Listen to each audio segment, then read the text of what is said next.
Good morning, friends.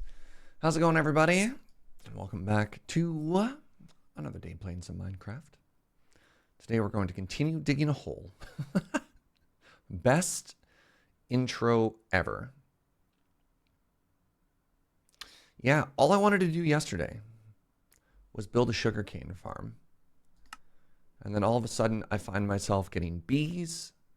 And now we're making a slime farm. What's with all these dependencies, you know? So, this is how far we got. We're not going all the way down to bedrock. We're only going to go down as far as y equals 0. And actually, before we do that really quick, let's check in on the old bees. Because I'm realizing we could be getting some manual honey as well right now.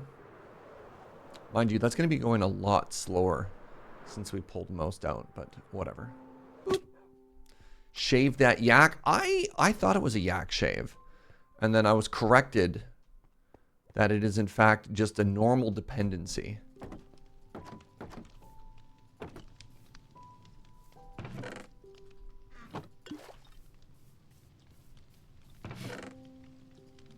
All right, 3 honey blocks so far.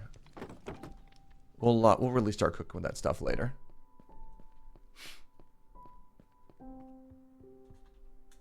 I don't have an ender chest on me.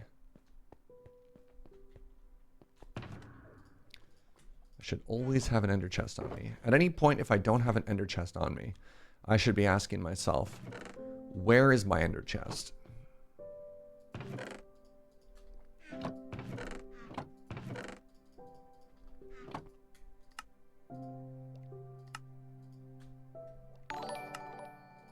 Hey, good morning, Wugachaka.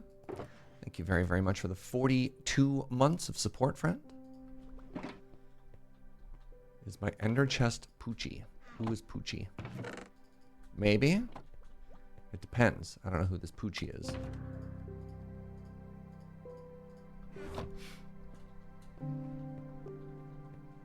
Let's really quickly grab that sugarcane as well while we're here. Sugarcane, bamboo.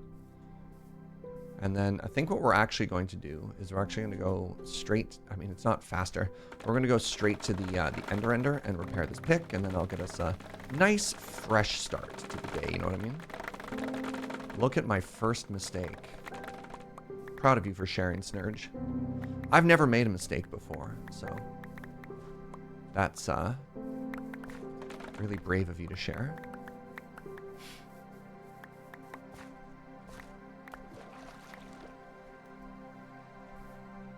This is an old Simpsons reference. Fascinating.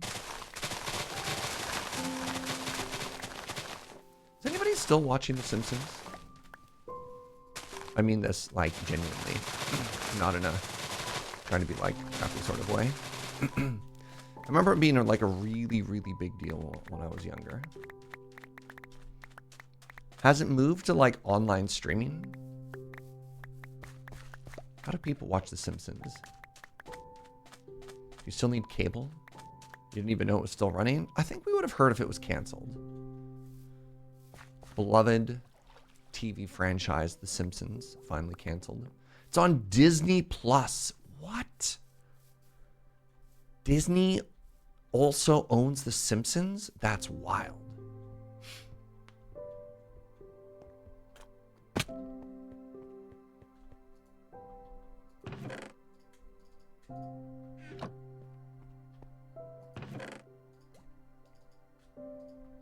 Disney owns most things.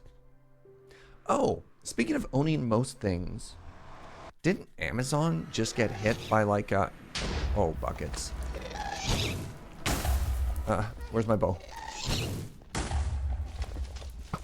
Didn't Amazon just get hit by like a massive non-competition lawsuit or something like that? Disney bought the good parts of Fox. No way.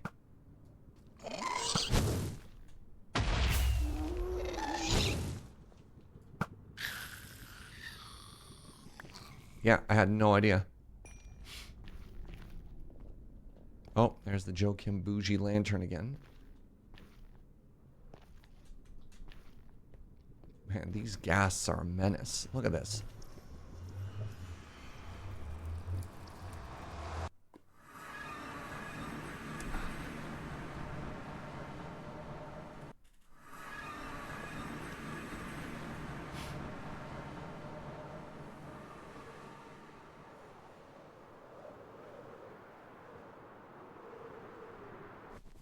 All right.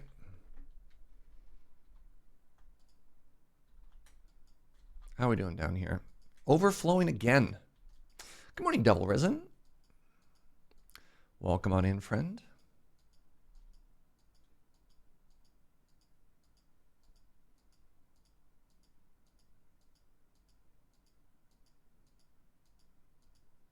All right, I'm going to do the good neighborly thing and empty this farm out again. Good guy, Serge. Let's ignore the fact that I'm probably most of the problem anyways.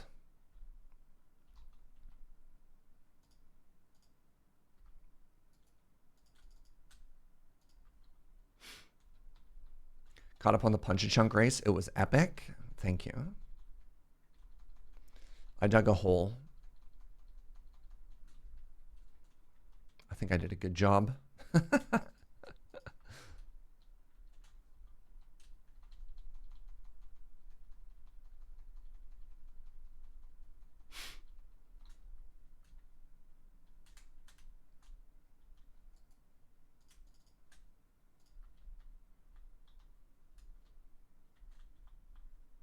Oh, I bet you all of the hoppers are also full. Okay.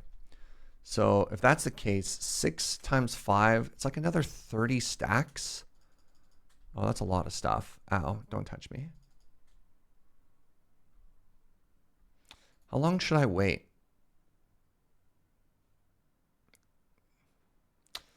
I mean, I should probably wait a while. All right, next time if I ever build one of these, I'm going to do, instead of a hopper system, I'm going to do a piston system so you can just drop them to their doom. So we never have to do this again. Yeah, because I'm realizing that with 30 stacks, no, yeah, 30 stacks, this is going to be like half full even without killing any more Endermen. Oofa. Whatever.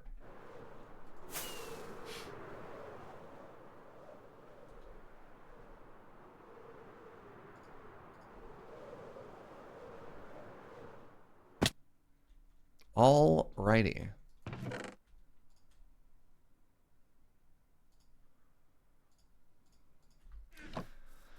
A game on.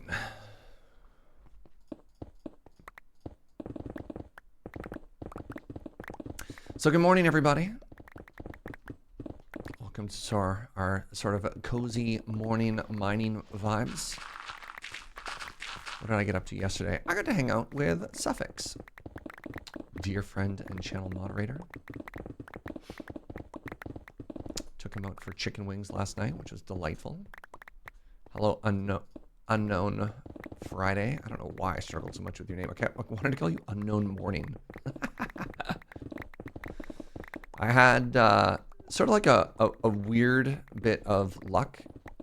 So we were going to meet at the pub at 5. And when I got there... Ooh, this is more water than I expected. When I got there, I sat down at 4:58. And the server was just like, hey, we have happy hour specials for the next 90 seconds. Do you want to get anything? I was like, oh, wow, that's a lot of pressure. And then I realized that the wings were $5 off a pound for the next 90 seconds. Also, chicken wings have gotten so expensive. They're like $20 for a pound of wings. Whereas if I ordered them during the happy hour, it was $15 for the wings. So I was like, I have 90 seconds to decide. I'm waiting for 2 buddies. And so I was just like, all right, making the executive decision. And I ordered honey garlic, lemon pepper, and salt and pepper chicken wings with a little side of hot sauce in case people wanted something a little bit spicy. Just being like, all right, I'll order for everybody. And hopefully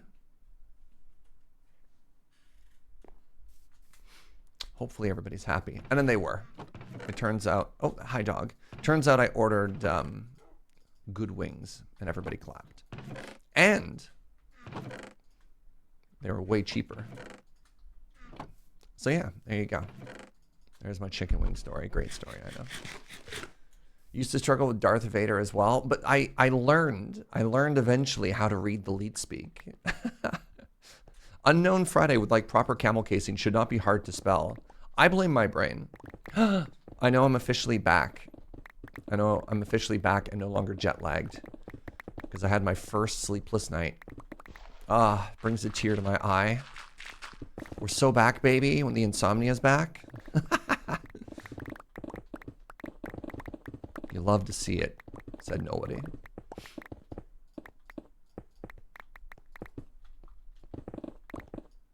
Good on the server, let us know, right?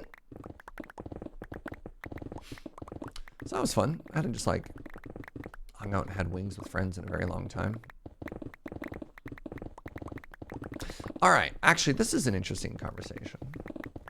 So one of my friends that I was hanging out with, I'm going to try and like vague talk most of this. Oh, interesting. That's a lot of water. This is so much water. Actually, do I need sponges? I don't think I do, but I'm thinking about it. You haven't slept in 3 nights? Let's go. What's up, Insomnia Gang? I'm probably not supposed to cheer for that. So one of my friends that I was having dinner with works at a local roastery in town and legitimately pitched, what if we did Brew Crew branded coffee? Like not even as a pipe dream, like something that might actually be doable, which is wild. What's up, 2-0? So I'm wondering, does that excite you, chat? Does the idea of being able to buy beans, Serge Jaeger certified coffee bangers? I don't know. I think it makes sense. I just wonder how much sense.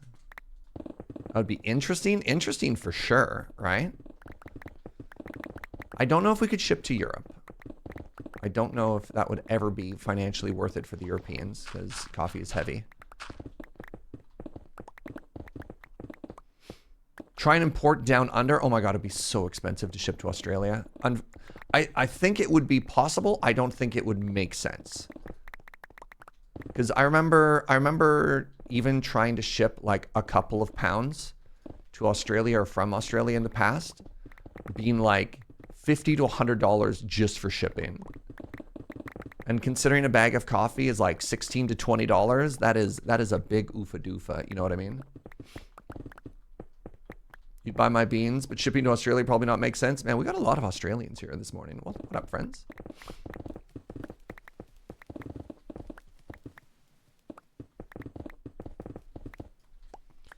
You paid 20 to 50 bucks just for the spike feeder dice shipping? Hey, you know what?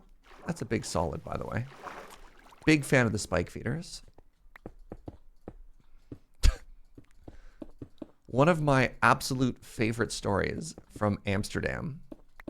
I'm standing in line at a cafe, and I've decided that I'm going to treat a bunch of friends to coffee. So sitting outside of the window at this coffee shop is Ben Ulmer, Ben Wheeler, our friend Vince, aka Pleasant Kenobi, our friend Angel, and behind me in line, there's these 2 Italians, and I can't help but overhear them while they're talking, and they're kind of gesturing out the window and like, oh my God, you see those guys on the bench? And his friend's like, yeah, what's up? And he's like, I'm pretty sure those are the spike feeders. And it made my entire convention better.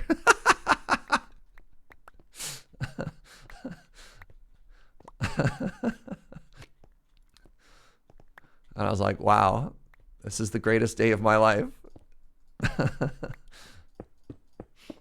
Why do I need a slime farm? So I don't have to manually collect slime. Angel of the Great Mahjong Prowess, the very same. Angel does a lot of art streams and does gladiator streams as well. Angel's awesome. Oops. Cute haircut, thank you. I would have shaved as well, but unfortunately, I didn't realize I ran out of razors, and so I decided to be beardy rather than get razor burn on my face. Still cute, thank you. I'm not normally this scruffy though. Oh, we're on our second row of chests. Let's go.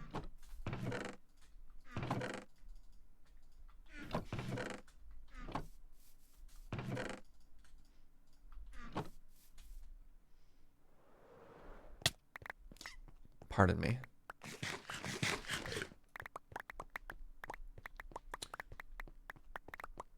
You'd cover it for the experience of Serge approved coffee. That's extremely flattering. Yeah, it'd be interesting. We just kind of like loosely spitballed the idea of Serge Jaeger branded coffee. And it got a lot of wheels spinning. It got a lot of wheels spinning. Because I wouldn't say I wasn't jealous when I saw, what is it called, Madrinas? Sponsoring like Co and stuff like that. Obviously, Dodger, aka Dex Bonus. She's got her own sort of like branded coffee thing. And mind you, I am nowhere near the size of those two. But somehow partnering up with a local roastery that is already doing international shipping and like subscription services and stuff like that, it's getting the wheels spinning, you know? My scruffy nerf herder. I've been called worse.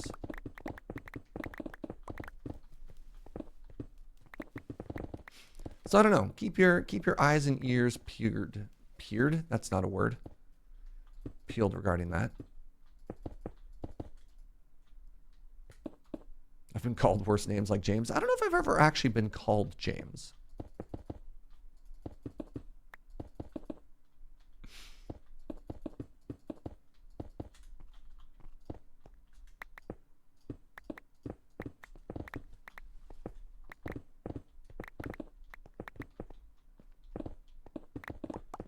I typically play modded. I'm always amazed to see vanilla automations for things like this. Seems crazy. Also, you almost talked me into getting Inferno somehow over here, so clearly there's a market. You even got a new V60. Oh, let's go.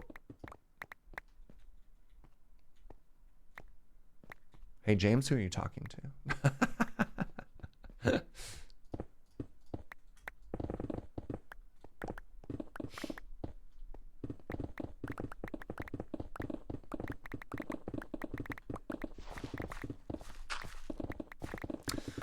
So yeah, those are the big updates in the last day. Oh, and I started reading something new. That's probably why I stopped sleeping as well.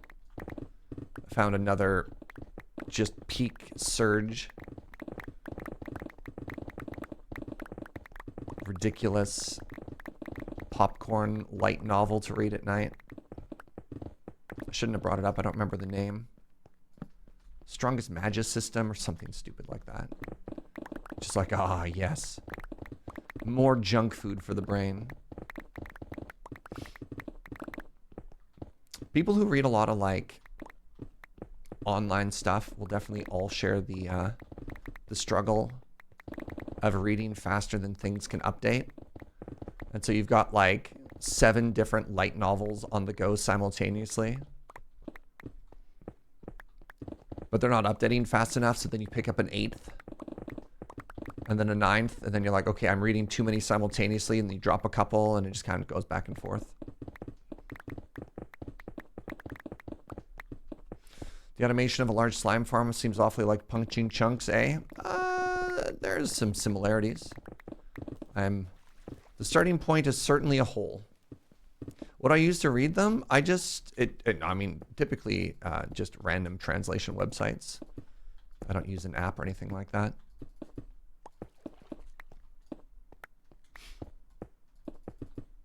light novel reader or something like that. I don't know.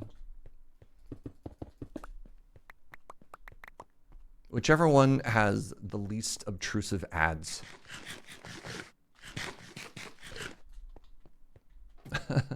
Last time I picked up some easy reading, I didn't go to bed till 3 and had like 3 hours of sleep. Hey, relatable. I got more sleep than that, but I definitely woke up this morning. I was just like, what if I didn't stream? What if I just went back to bed? And I was like, no.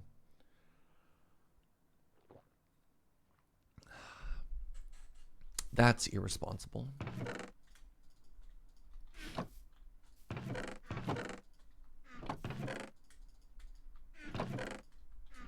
How do you keep leaving my inventory?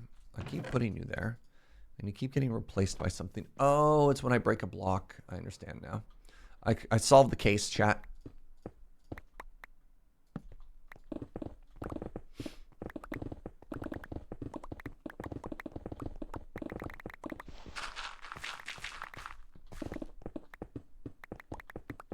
Got a pile of books you haven't read in a while yet. I mean, what I should do, realistically, especially if I keep getting frustrated about not finishing stuff, is I should just be getting novels. Turns out you can just buy things to read that are actually finished. What a novel concept, eh? Instead of just reading, like, eternally running until they're either dropped or canceled. Web-based stuff. Hello, bat friend. Has anybody read the new Branderson Sanderson? What a novel concept. I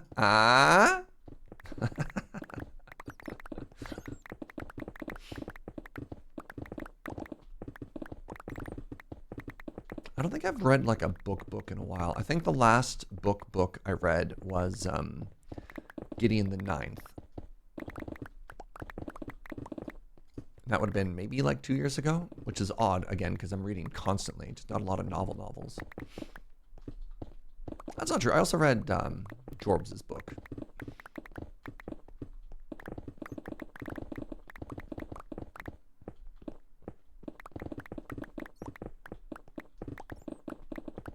Oh, no, sad. Sorry, bud. I recently reread Mrs. Friday and the Rats. I don't know this. What is this book? Tell me more about this book. Finished reading Dune. First novel you've read in years? So you're talking like OG Dune?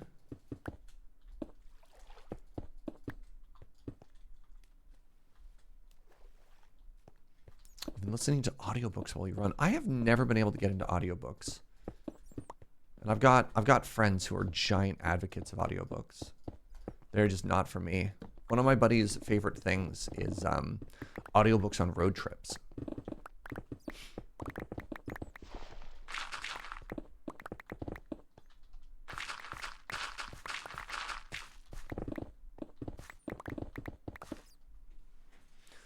First book in the series, as far as I know with Dune, and at least this mirrors my experience, you can basically just read the first Dune book and then be like, all right, my work here is done. What's the joke? The first book is called, Dune. The second book was called, no, seriously, Paul was the bad guy. And then book 3 was called, apparently you don't get it, Paul is not the hero. That's how I remember Dune being explained to me. I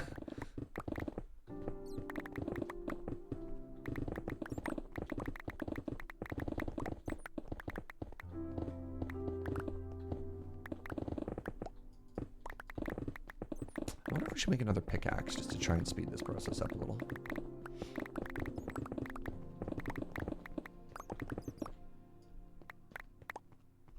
Dune, one bad guy being thwarted by another bad guy. Yeah.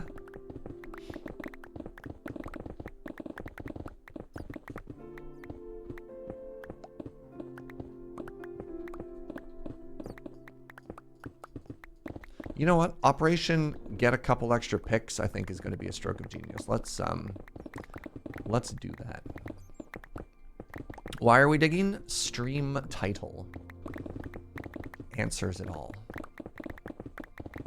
Actually, it'd be really funny if I just changed the stream title to Why Are We Digging? Look, all I wanted to do was make a sugarcane farm, Twitch chat. All I wanted to do was make a sugarcane farm. I don't know what happened outside of this.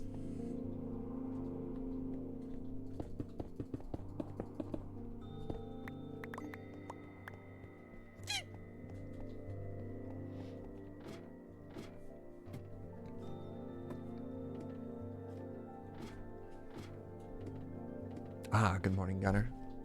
A very good squeak to you.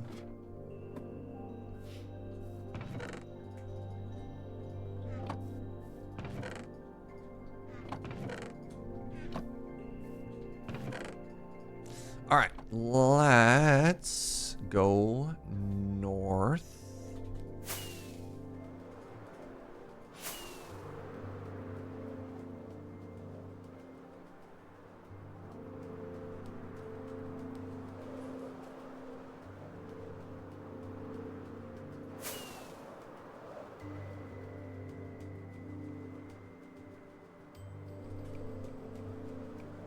Audiobooks have been very hit or miss for me. Voice actor dependent. Oh, I imagine so. Right? Because you're going to be listening to their voice for a long, long time. I hope you enjoy it, right? All right. I need 2 silk touches.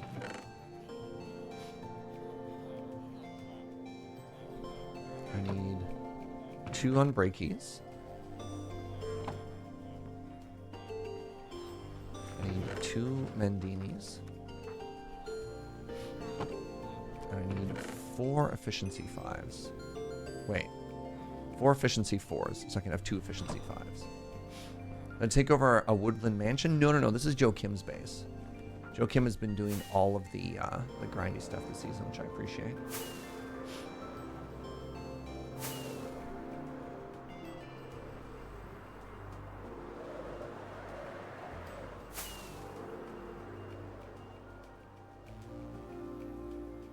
The y'all is in the server.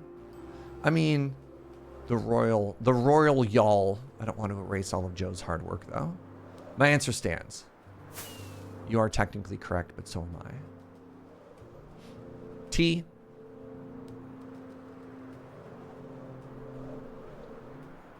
I had no hand in the taking over of that woodland mansion. All right, wealth. 1, 2, 3, 4, 5, 6. Wait, actually, hold on.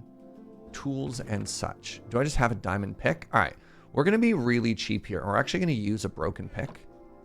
And my reason for this is I want to break as few tools as possible. I don't know why. I do know why. James Turner. Actually, I'm going to change my stream title.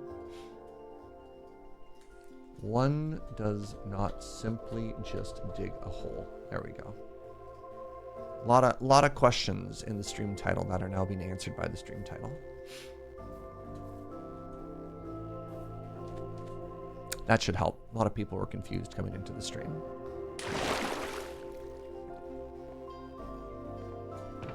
Aha! Oh my god, Joe. Wait, I already have a silk touch. I have 2 silk touch picks. What if? What if? What if?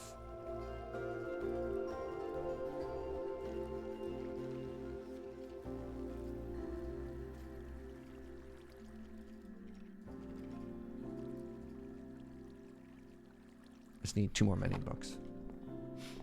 Apparently, enchantments automatically go in the correct order now, %00. Apparently, they made a change where that just fixes itself, which is new and very, very, very cool to me. Yeah, I didn't know that happened. What up, Scuba? So we'll see. We're going to test this system. I have unbreaking on everything, right? Okay, I need 2 unbreaking books. Perfect. I need 1, 2, 3, 4, 5. Okay. There's a wrong order? Yes. Anything outside of Silk Touch, Efficiency, Unbreaking, Mending is the wrong order. It used to be that the order they were applied is the order displayed. And so you could get some like really ugly and really chaotic orientations. At least if you were me, I found those orders really chaotic and really ugly. Whether or not that's actually true. Is ascabetical the right order? No. The way it always made sense for me is if it was Silk Touch or Fortune, it had to be at the top. Mending always had to be at the bottom. And then I personally enjoyed efficiency before unbreaking.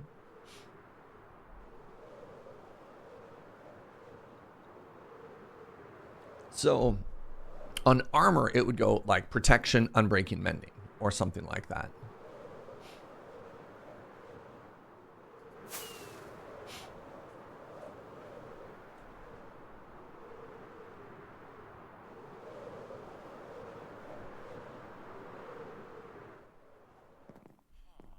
All right, so I need to grab other stuff here. So I have 2 Silk Touches, great. I need 1 more efficiency. Because I need 1, 2, 3, 4, 5. And then I need 2 more mending books. So 4 mending books, 2 Silk Touch books, 5 efficiencies, 1 unbreaking, 2 unbreaking. All right. We need a Vault Hunter's enchanting table for 9 o'clock. I mean, honestly, the Vault Hunter's enchanting table. The Vault Hunter's enchanting table and the mob pens that they had in Vault Hunters are both like top tier. Top tier. Mods that I would want to put in basically every mod pack I play forever going forward. Unfortunately, I believe that they're not decoupled from Vault Hunters. Like, you can't just pull that out and put it somewhere else.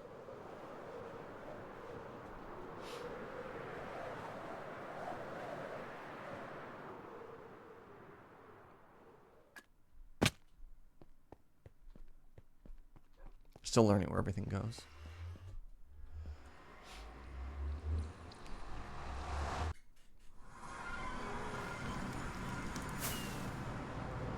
Boop.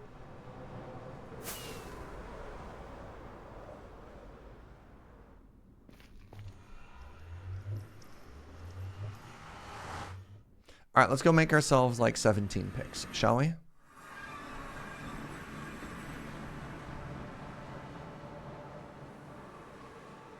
Is Vault Hunters open source? I don't believe so, no. I believe they have a private dev team. Actually, I have no idea. People who are smarter than me probably know the answer to this. All right, pick number 1, Silk Touch, efficiency, unbreaking, mending. Okay, so I have that already. So I want efficiency, unbreaking, and I want unbreaking, mending. And then I want Silk Touch, efficiency, unbreaking, mending. And this is going to be Silky number 2.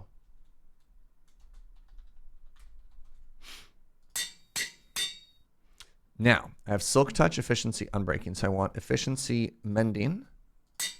And now I want these 2 combined. And I want this to be Silky 3. Wait, you already called Silky. I had 2 Silkies? Okay. Now, I have efficiency, so I want is Silk Touch efficiency. And now I want mending. Silk Touch efficiency, mending, yes. And now I want, no. Okay. Okay, please hold. Hold that thought.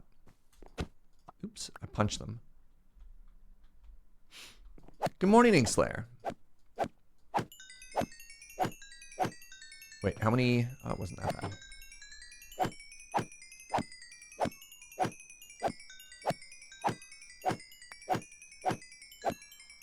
I still don't know what I'm going to do when Vault Hunters comes out, chat. I don't have time for multiple playthroughs. But God, Vault Hunters is so fun. Especially when there's hype around it. Oh my God, it's so good. I always name my Silk Touch picks Dougal for my first dog, who's an Australian Silky Terrier. I love that. That's adorable.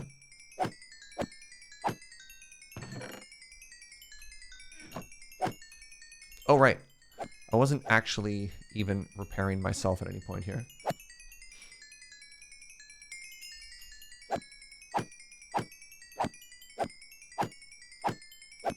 I should probably not be repairing all of my picks while I'm trying to enchant all my picks, but here we are.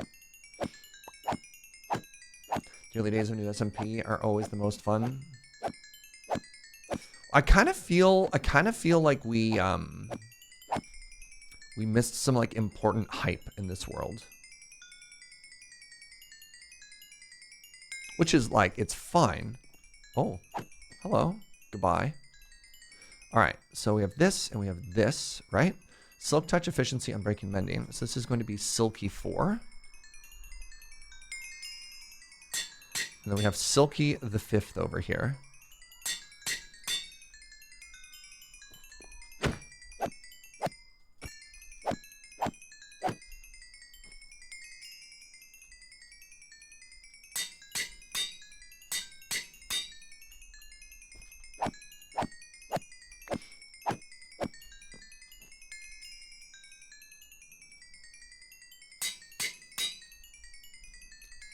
Two levels. All right.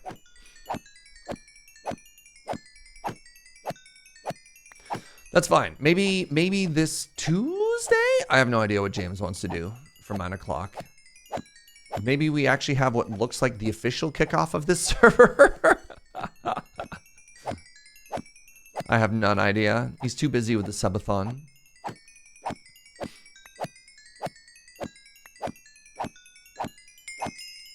How dare James not prioritize the things that I want over the things that he wants? Disgusting behavior. All right. So now we have this, and we have Silky the 5th.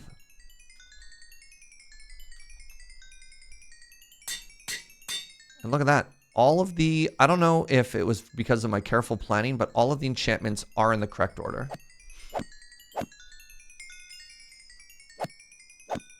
Imagine giving into James's ideas. Yeah.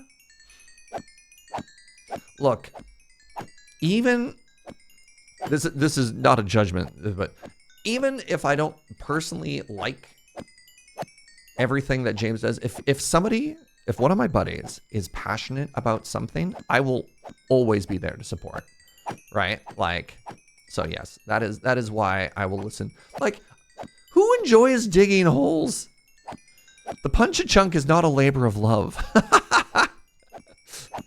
And yet here I am for hours hanging out with him, digging holes with terrible tools. Giving into a James idea. Like an absolute melon. Hey, what's up, Lady Mix? All right, there we go, friends. We are now pickaxe rich. I'm once again going to be a good neighbor. Empty the box. You love your friends with terrible interests as well? Yeah. Punch-a-Chunk is just a labor, no love involved. Yep. Yeah, the Punch-a-Chunk sure is a labor. Of love? Oh, no. No, just work.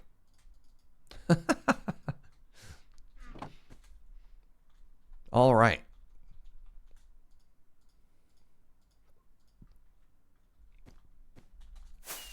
Now let's see what kind of damage we can do with 5 picks. Yeah, I prefer to call it a slog of self-loathing, but you know. Amazing. James wants to do the trial chamber for 9 o'clock. That sounds like a James project. Why not simply dig my project instead?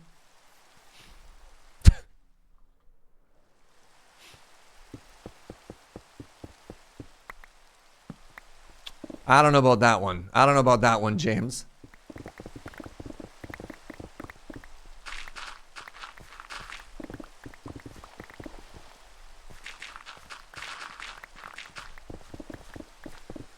My wife says that about some of your expert mod packs. You already have a job and you don't get paid for the second one.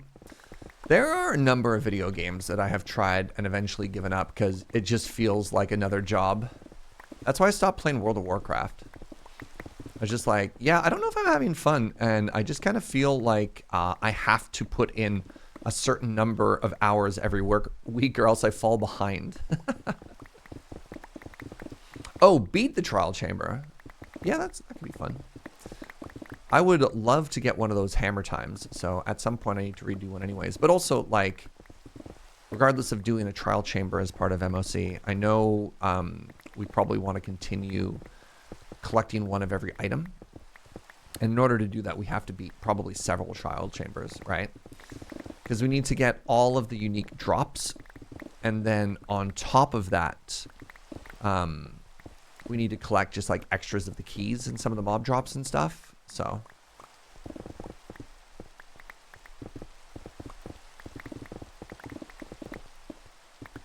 it's a very weird little flash on the screen.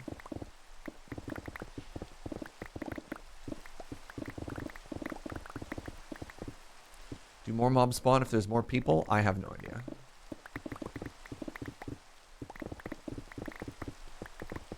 Your brain is so broken, you're very excited at jobs outside of your real job. Yeah, you're like, ooh, something different.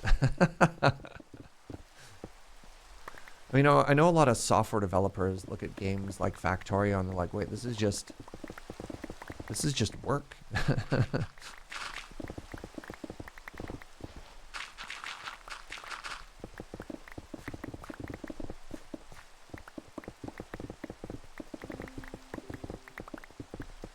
It's work without the annoying clients. Ah. You're like, wait, I get to make the requirements? Okay, there's a weird, like, white cloud particle effect that's been coming from some of the things I'm breaking. I don't know what it is.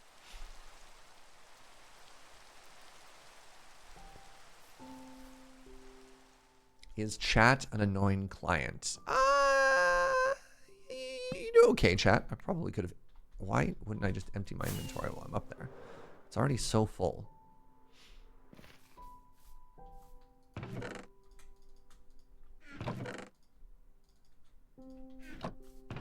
Hello, doggo.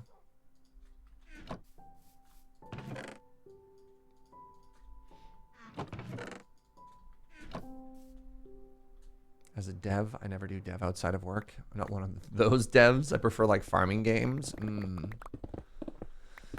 You're not one of those devs that has like 3 side projects. You're like, well, what if I just built my own fitness app? You know, because the one that I like to use is only like 90% right. So I'll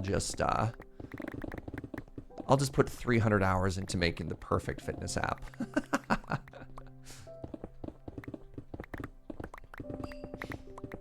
Chat only wants one thing, and it's canals, like a dream client. Oh my god, if only every job I ever worked, if only the people demanded canals.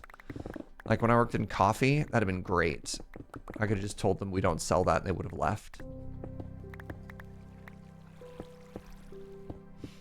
Dream come true.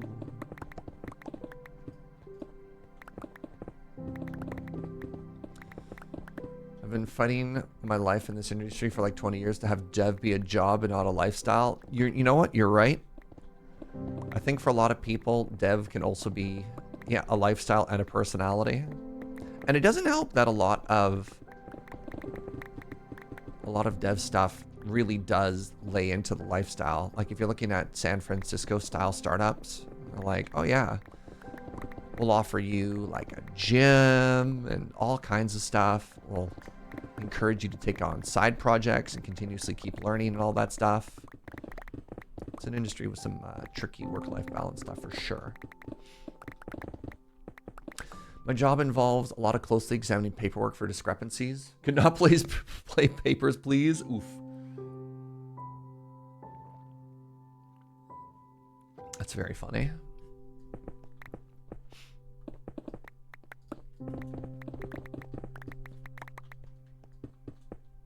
Building stuff is cool. Learning is cool. It's just got to be different building and learning. No, for sure.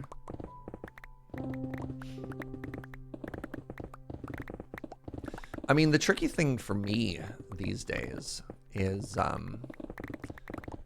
finding video games that I enjoy playing for myself.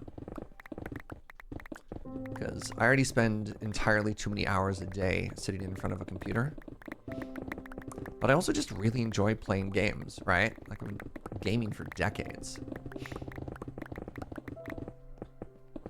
So, in order to make sure I had that good, proper work-life balance, what I did is I created a second channel where I could play games just for myself. You know? Ah! Nailed it. God, I'm so good at this. If anybody needs any tips on work-life balance, you could actually check out my third channel, where it's a podcast about work-life balance.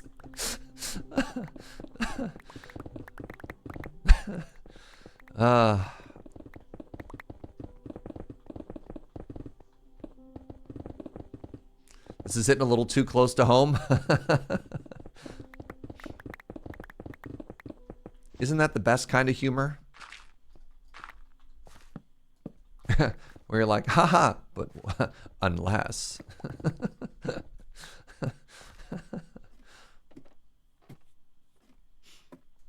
I kind of miss when Fuji and I had, we did a little podcast. I think we only did like 3 episodes. The little podcast about like navigating the life that is Twitch and stuff.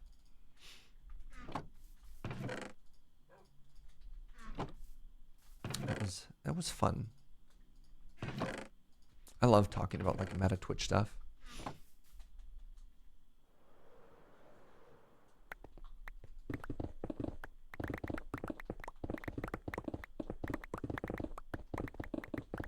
Is that podcast still available? It is on YouTube. We put the VODs up. It was called Just Streaming.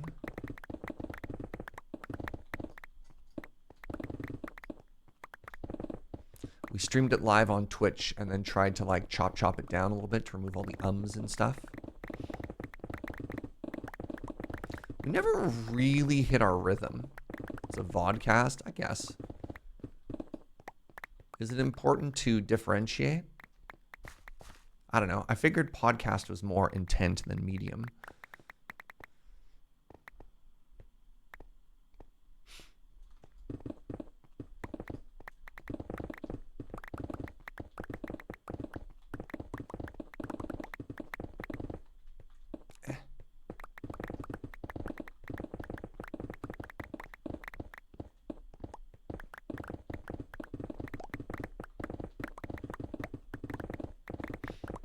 How close are we to 0? 44? All right. Okay, then. The answer is not very close. Neat. All right.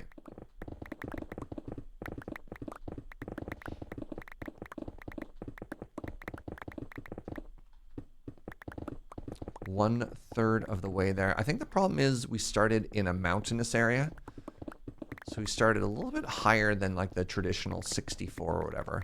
I'm actually curious, like, if that's as high as 90 or something like that. We'll get there. We'll get there. We'll hang out and vibe in the meantime. I suppose, speaking of meantime, if you got any cues, if you're looking for life advice, I'm very good at life advice. We'll start that third podcast right now. When Canal. I do need to figure that out. So I've been feeling I want to play Minecraft. But all I want to do is make farms. It's really odd right now. I'm feeling very creatively not burnt out. I'm having a hard time getting the creative juices flowing. Oh, like writer's block.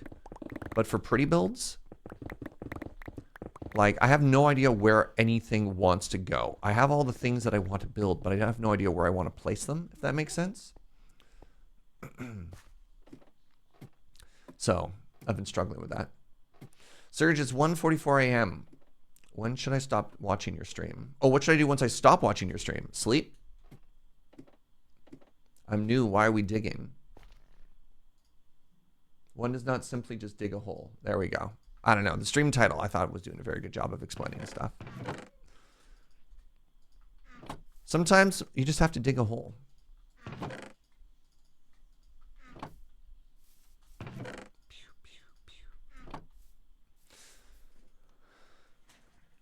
Is digging one layer at a time more efficient? No. I think 2 is better. There's a certain point where you get diminishing returns on when you're just like spamming your mouse around. 2 is pretty fast. 3 can get there, but at a certain point you get at a certain point you start getting just like almost kind of motion sickness sort of thing. So like, let's say we were here. I don't know how good of a viewing experience this makes in comparison, right? Especially when we're digging so much of it at the same time. So 1 layer at a time also makes just for good talking.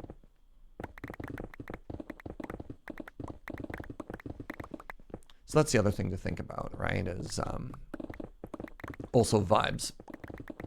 What kind of vibe do you want to do when you're digging stuff?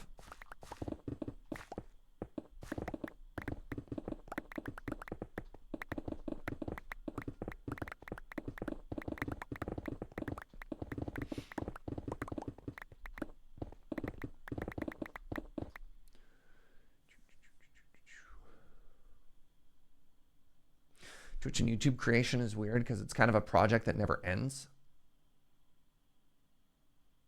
Checkpoints are important. I mean, I guess I think the issue is not even necessarily checkpoints. It's just like getting back into the creative zone, I guess. I don't know. Because like, I know about taking projects and breaking them up and stuff like that. That part's never been the hard part. But I have to make decisions like, oh, okay, what kind of... If I want to make a house, what kind of house do I want to make? What style of house do I want it to make in? What blocks do I want to use to build with, right? And every time I ask one of myself one of those like smaller questions, I just draw a blank. And it is absolutely decision paralysis. And I think once we get going, it'll be a little bit easier. Like the idea of the Fortyard is not that tough. But currently in my mind, I'm just like... I need to texture the walls. How do I texture the walls? And then I'm like, okay, I just simply won't build walls right now. Boop.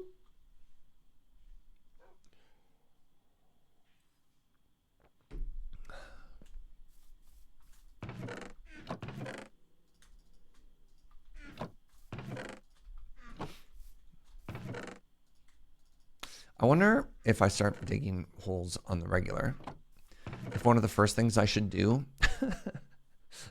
is set up like an impulse SV item sorter. You know, just roll up with, you know, a couple hundred hoppers and double chests and just set up an auto sorter. So we get up top, dump everything in, walk away. Ooh. I kind of like the sounds of that. All right, where's number 2?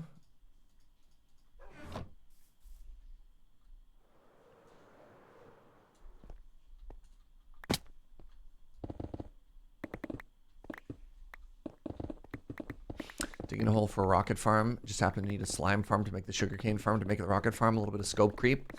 So again, I don't think this is scope creep. There's terms that get thrown around in project management a lot. Scope creep, yak shaving, and dependencies, which are all kind of same, but different. This I would describe as a dependency.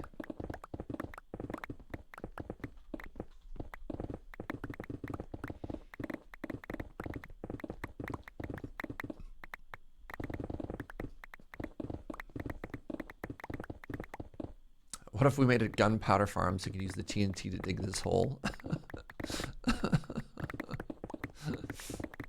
I also have to make a TNT farm. You describe this as bit theft? Making a slime farm? Ripping off every single Minecrafter ever? I see how it is. How much business value does a slime farm have? I don't know if we're making shops anytime soon.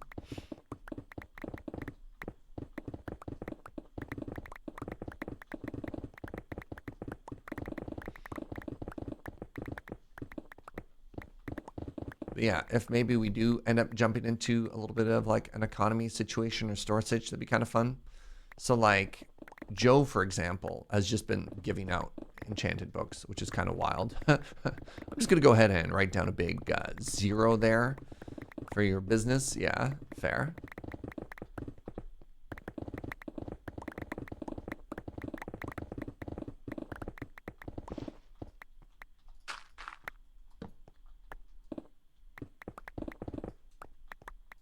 Oh, that was supposed to be yak shaving? Yeah, exactly.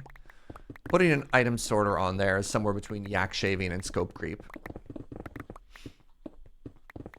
Is the plan right now to allow people to borrow farms as needed? I don't think there's a plan. I think that's the thing. None of these conversations has happened. So there is no plan.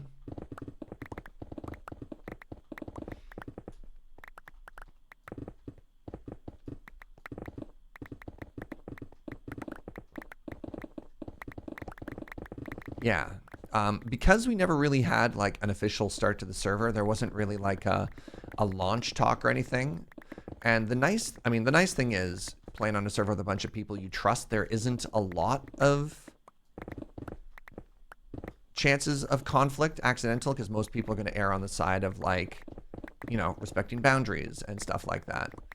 But that doesn't mean that everyone is on the same page about a bunch of stuff. So, you know, before I'm going and grabbing stuff, I am asking. There's people whose stuff I'm just like not touching at all. So for example, like I have no idea what Erica's up to. So I don't want to mess with her or anything because I have no idea what her plan is. But like Joe Kim and I have enough of an established rapport that I'm like, oh, even if I like screw with him just a little, it is all fixable because I have a rough idea of what he would do, you know? All right, I need more beef. Oh, I'm getting beef poor. All right, the worst.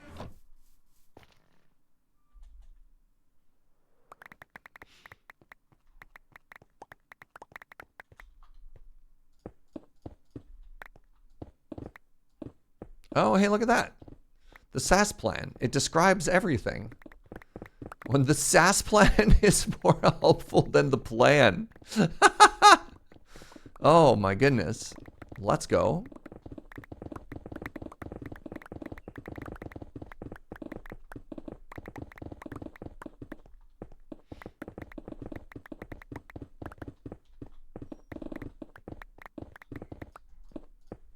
Take the boy of Alberta, but you can't take the beef out. I'm actually really sad. For the first time in a very long time, I have no Alberta beef in my freezer. You don't understand how odd this is. Normally, my parents do this like very Alberta thing where they just buy like an entire cow or half a cow. And so they've got, you know, beef for days. And then anytime I visit, I can just fill up a freezer bag and take it with me. But when we moved back in with them, we returned all of their beef. And then when we moved out, the car was too full to take like a big cooler with us. And so I am beefless, tarnished, beefless. It's very sad. They get the whole beast and put it in the deep freeze. Exactly.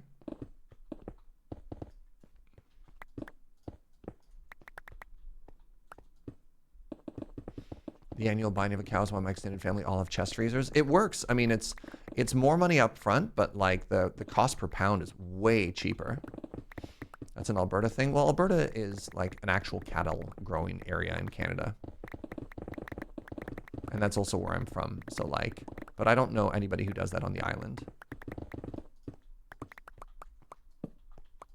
Which is not to say it doesn't happen. I just don't know it. A lot of cows in Alberta. Exactly. The tricky thing has been like living in apartments. We've just never had enough room for a deep freezer. So it's always been just like mooching. See what I did there? Mooch. Never mind. Just a little bit of excess beef off my parents.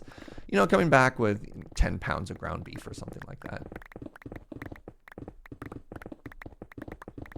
Apartments famously not spacious enough for entire cows. It's very sad.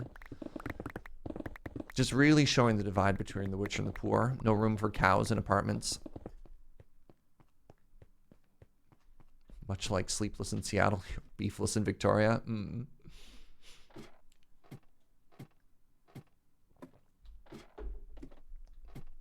You can do that on the island, but there's fewer cow farms.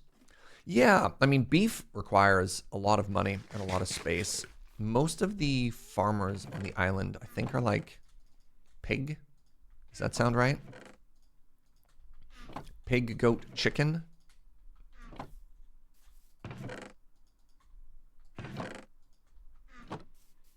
Just start farming house hippos. It would be so sad to eat a house hippo. I don't know how I feel about that. We do have lots of dairy farms. Really? I mean, I guess there's literally island farms. Deep fried house hippo? Oh, that makes me so sad. Don't you dare. That is a part of my childhood.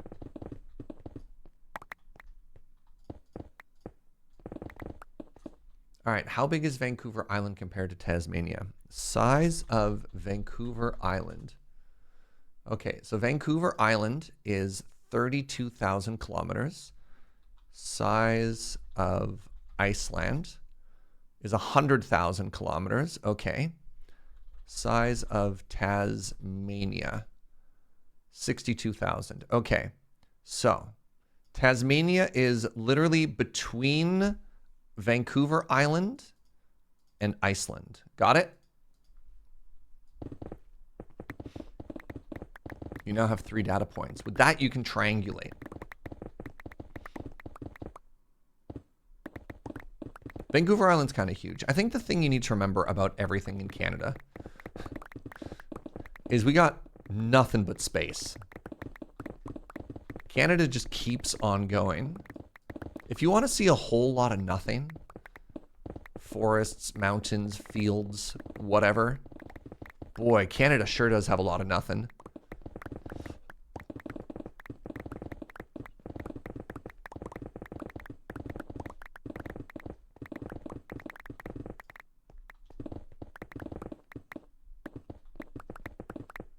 Kind of feels like Australia like that, but our nothing is largely red. If only your island had an IKEA, you'd never have to leave. God, I'd eat nothing but meatballs every day.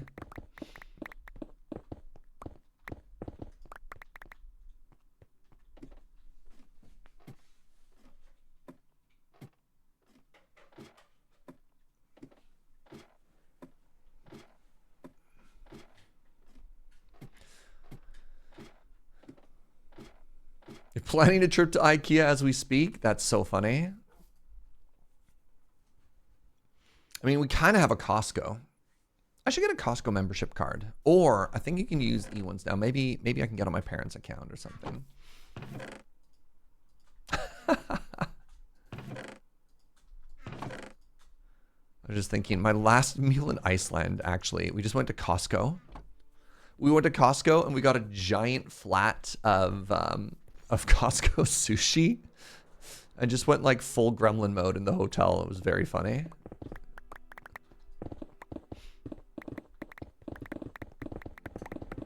Yeah, that's right. As a tourist activity in our final day in Iceland, we checked out Icelandic Costco.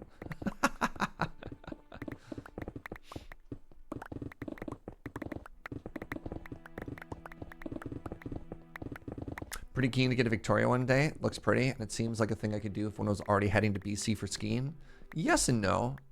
I would recommend, if you were skiing in BC, that you would go to the interior. Rather than, like, there's really popular sort of touristy ski resorts on the coast, Whistler being one of the big ones. But, like, if you wanted to really focus on skiing and get away from the crowds, I would highly recommend Revelstoke, which is in the middle of nowhere. And so the issue is, if you went to Revelstoke, you'd be like 9 hours away from the island. You've done Whistler, Lake Louise, and Banff? Yeah. Of those three, I mean, Lake Louise is basically Banff. Lake Louise is where I grew up skiing.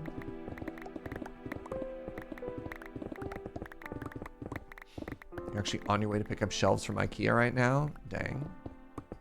I don't know. I'm kind of mid on IKEA furniture lately. Unless they've massively changed their quality. I always feel like IKEA furniture survives one move. I mean, I guess I'm at the point where I'm not really moving that often anymore. Just had a really bad experience with like IKEA furniture just kind of disintegrating.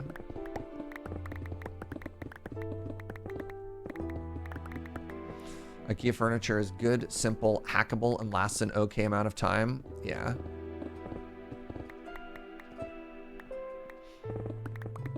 Lately, and I mean, I say lately, and we haven't actually done anything. We've been checking, like, consignment stores. Trying to find slightly nicer furniture pieces just in case. With various degrees of success. We were trying to find Joe, like, a really nice desk through confinement, and then we ended up getting her something off of, like, Facebook Marketplace for 70 bucks. We're gonna have to get her a nicer desk, by the way. The steal of a deal for Joe was a little bit of a swing and a miss. Too much on the deal side, not enough on the like good enough for Joe side. Secondhand is the way to go, and the estate sales, yeah, for sure.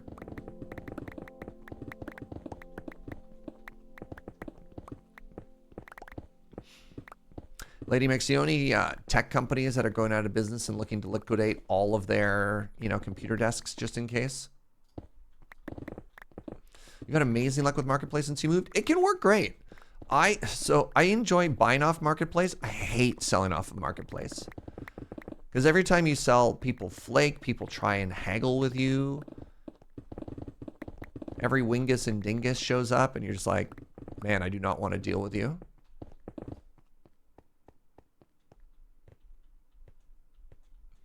Oh my god, the YYJ tech Slack. That brings back memories. Ugh.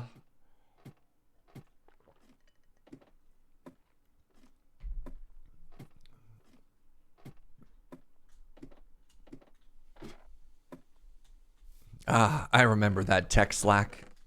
Oh. All right, pickaxe the third. It's probably better than you remember, but not by much. Man, so I remember the YYJ tech Slack being so bad that most of like the women and queer folk... Oh, of course it's a slime chunk. I was like, oh my god, it's a slime chunk. And you're like, Serge, of course it's a slime chunk forehead. That's why you're digging here.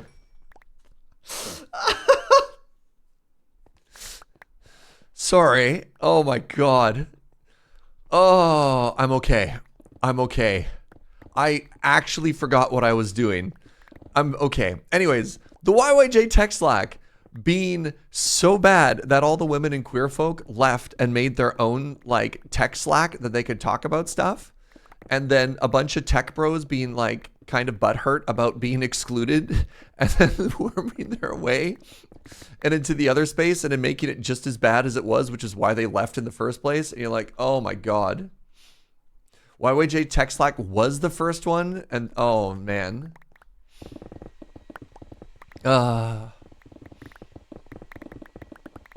Delightful.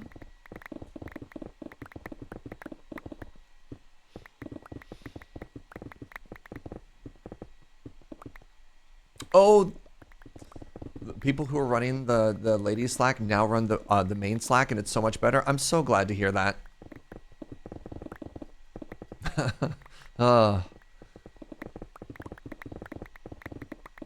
Yeah, that unfortunately does not surprise me.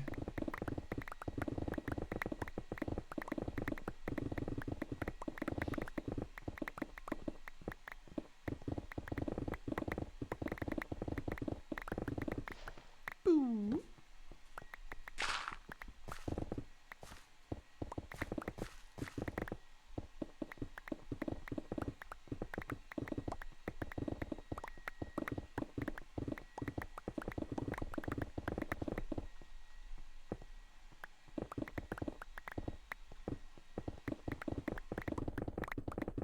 can't believe I forgot that we were digging a slime farm.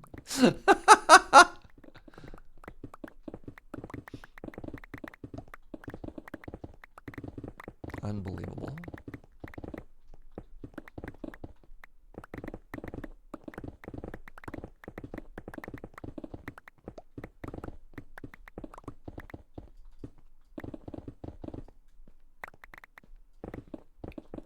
Did you see the pure, unfiltered joy on my face when I saw that slime too? Wow. Oh, here's a random thought. Have any of the competitive Punch-A-Chunks ever been a slime chunk? Because, like, that would be kind of a hassle. Have we just gotten really lucky and none of them have ever been slime chunks? Not that I know of. Wild.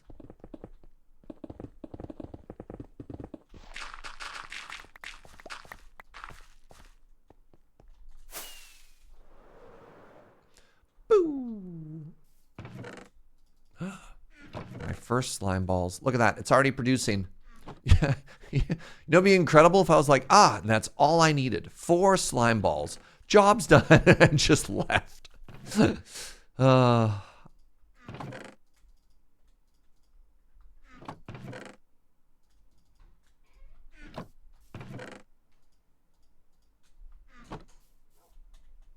What up, doodle-doo? Ow.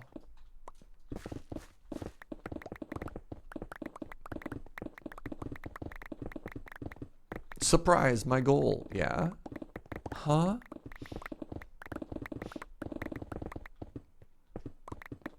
Okay, making 5 picks so that we could just kind of get into the vibe and keep going, I think was a really good call. Hey, good night, 2-0.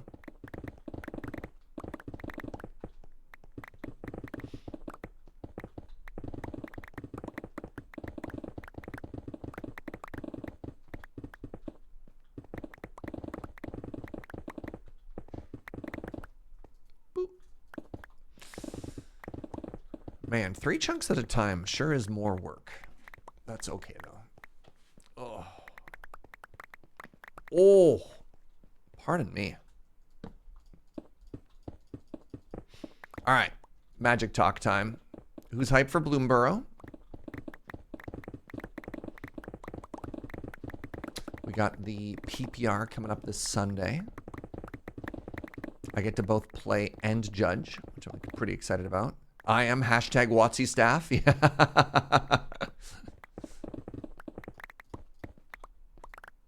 The set looks so good. As somebody who grew up reading the Redwall series, the set is dangerous for me. The art is amazing. Oh my god, the special showcase frames are wild. This is the first pre-release you're planning in like 5 years? Incredible. Your wife has agreed to get a box and open a draft. Oh, I love that. Oh, 2-0. Thank you for that sub as well. Good night. Hi, cutie.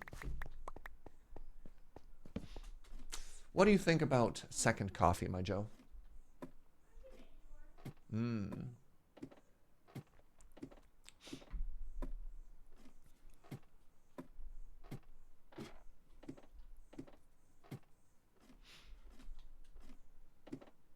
Sorry, 1 sec. There we are.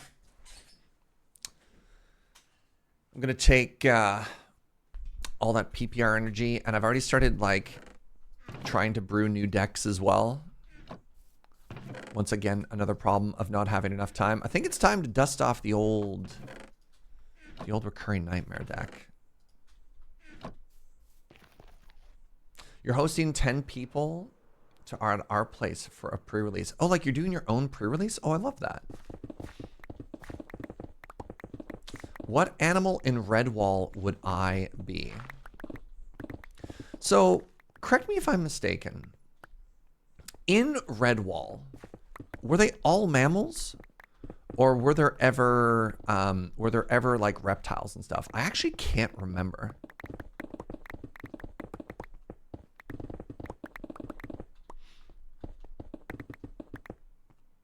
Because I think the honest answer now would be I'd be some type of like land box turtle, right?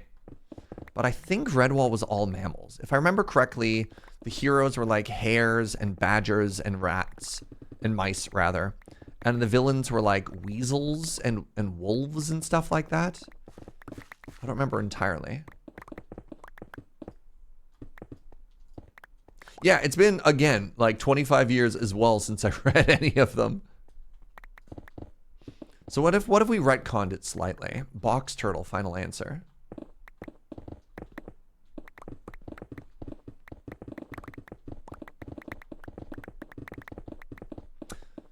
Never interacted with Redwall as far as I can recall. My hype for the set is more for the excitement and hopefully new players. You know what it feels like? I never actually got to play during... What was the other fairy tale set pre-Eldraine? With the goblins and the fae... Lorwyn. Yeah.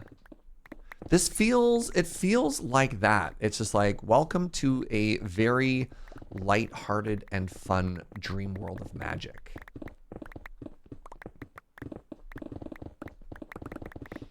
You know what I mean? Like, welcome to a nice little bit of whimsy. It kind of feels, flavor-wise, what I wish Eldraine was.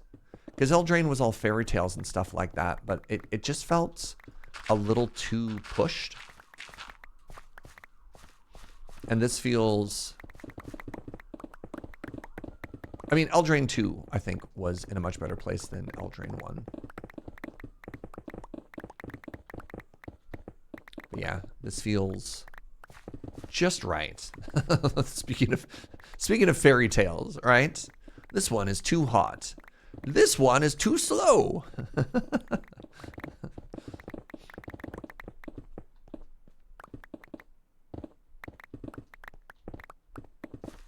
Lorwyn was when I started. Innistrad 2 Vamp Harders when I stopped. Interesting.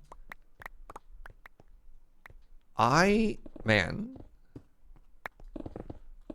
started with Ice Age. So I missed the really, really expensive cards because, like, I wasn't playing, like, during Unlimited or anything like that, but Ice Age. And then I stopped. And then I got back in again with original Ravnica. And then stopped again. We are full. And then the final one was World Wake. World Wake and Zendikar Block was when I got back into it. And I have played consistently since then, which is kind of wild to think about. Because that's a long time. You started with Zendikar Rising. Sick. I'm going to probably need a third row of chests just for stone here. This is getting kind of unreal.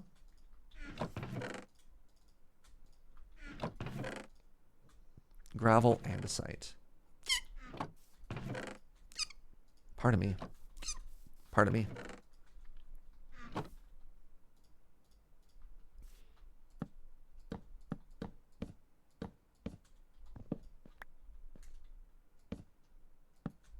All right, hopefully that gets us there. Slimes? What? Our slime farm is terrible. Right, I'm just remembering I'm gonna have to go around and torch, not too much. I want to be careful that we don't accidentally end up underneath Erica's base. But hit some of that stuff. Eldraine had too many broken cards. Laughs in Oko. I mean, one of the things that I love about Eldraine is it did it introduce my new favorite mechanic? Was Eldraine what introduced food? Because I love how ubiquitous that is now.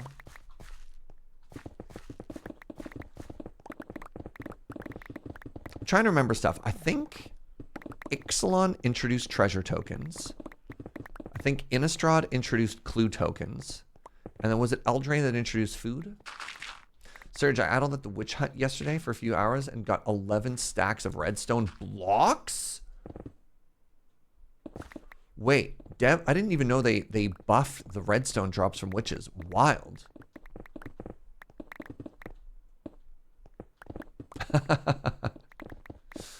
Gunnar started playing Magic in 4th edition. Got to thinking I was too cool for card games. Sometime in middle school, came back as an adult. Realized I'm not too cool for anything. Started playing Shadows over Innistrad. Nice. You're never too cool to have fun, said Joe from the other room. They buffed witches because they debuffed it as a drop for raids. Interesting. Yeah, I guess raid farms kind of just gave you everything.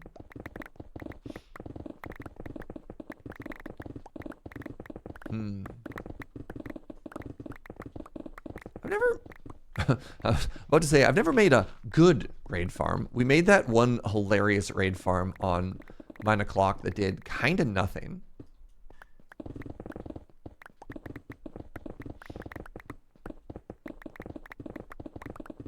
Ah, memories. Memories from back on 9 o'clock when we just made bad farms all the time.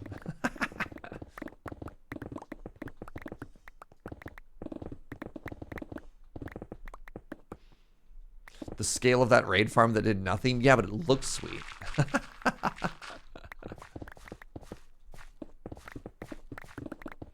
Friend tried to teach me Magic in the 90s, but I bounced off it pretty hard. It was a pretty different game in the 90s as well. I think the 90s, they'd have been like, all right, let's talk about ante. And you're like, wait, hold on. I play this game and you get to keep my cards? No, thank you. A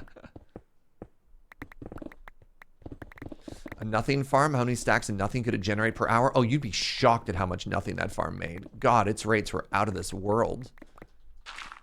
You could just sit there and watch the nothing build up at a rate you couldn't even count. You've tried to teach so many people Magic and it's only ever really stuck with one. There was a PAX years ago. Actually, I think this is the PAX that I met Trick in person for the first time. At PAX West one year, they did this really cool Kaladesh street market for Kaladesh. And one of the rooms they had at the convention involved this like massive street bazaar where they had volunteers who were teaching people to play Magic for the first time. I thought that was really cool.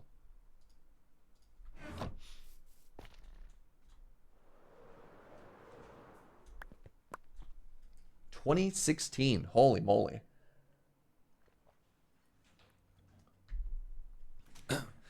If that's true, that means I've known Trick for almost 10 years. Because I think I knew of Trick slightly before that, but we only met for the first time in person. I also think I have that photo on my phone then. And then I realized I don't have my phone on me, so I can't show it.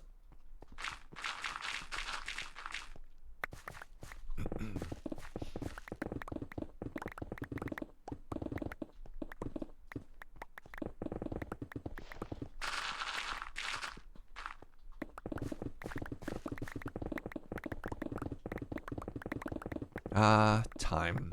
Yeah.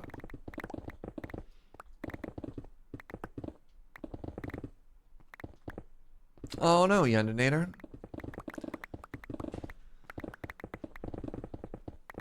I'm sorry, A, that you're not feeling good, but also B, that the doctors have no idea. That's the worst. Well, rest up and let these hole digging vibes rejuvenate you. Hey! Hello, little slime.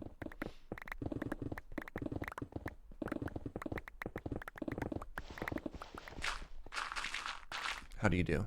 Yeah!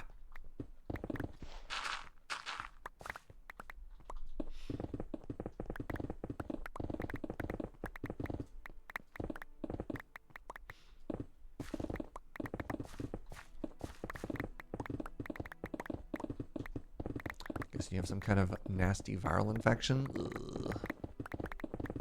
Ugh.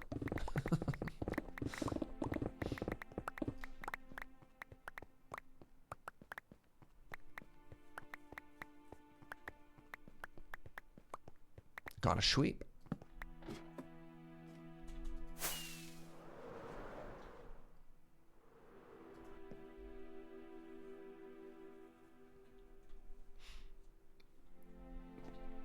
right, how are we looking here? Slime number 5. Oh my god.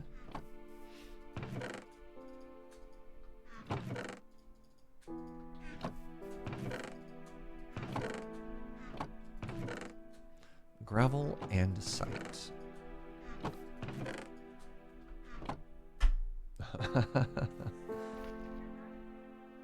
Thank you, sweetie.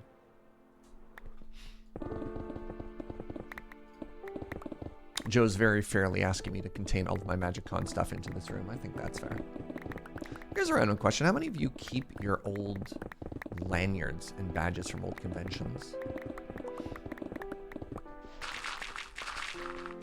I've lately been treating them as a very fun little memento and stuff.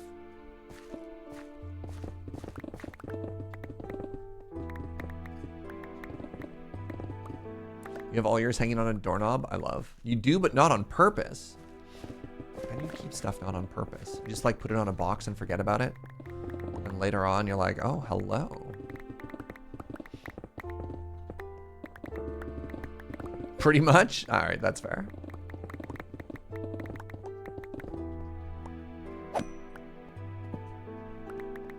We're digging out an entire chunk. Oh, we're gonna take it down to 0. Stop there. I do not want to deal. I do not want to mess with deep slate. I might actually just stop at like 5, honestly.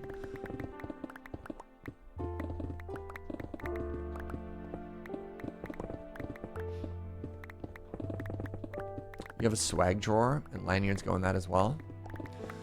So I'm not a huge pin collector, but I often really like all the ones that I get.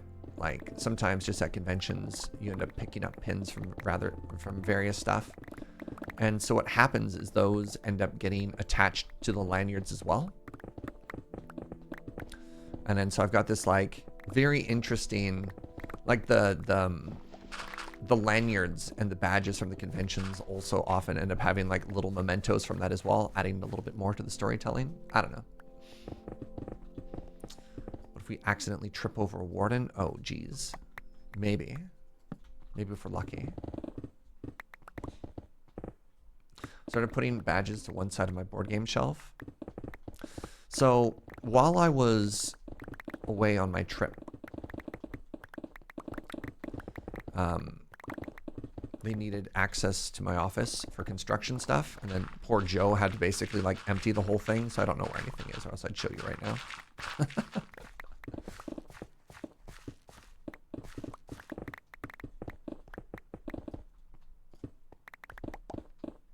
Everything he did was helpful. Wow, Serge. I don't believe you, but thank you.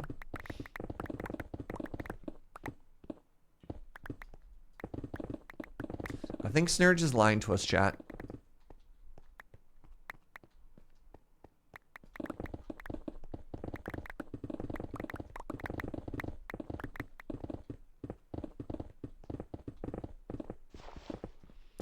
Serge is a points redemption thing, not a bot command. Exclamation advice. We don't have that here. I mean, there could be. What kind of advice do you need? I choose to believe you and Serge. One of you always lies and the other always tells the truth. He's the liar.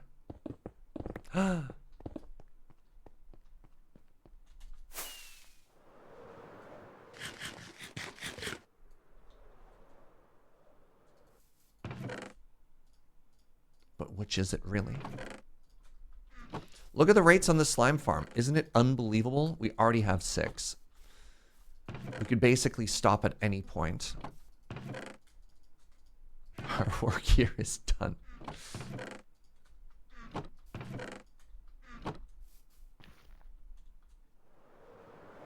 Serge only tells the hard truths that we're not ready for. You can't handle the Serge.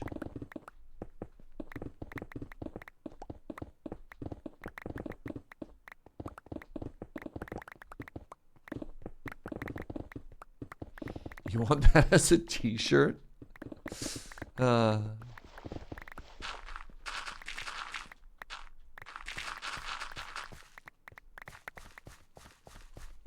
Man, I wish merch wasn't so much work.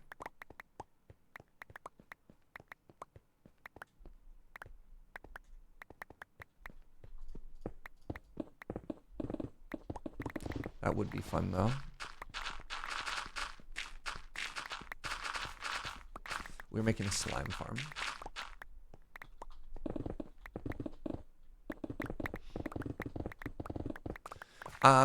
Hey, chat, you want to do me a solid?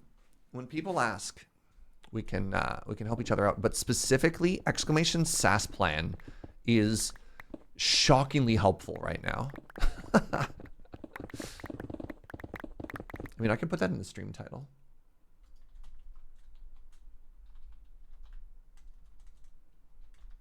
There we go.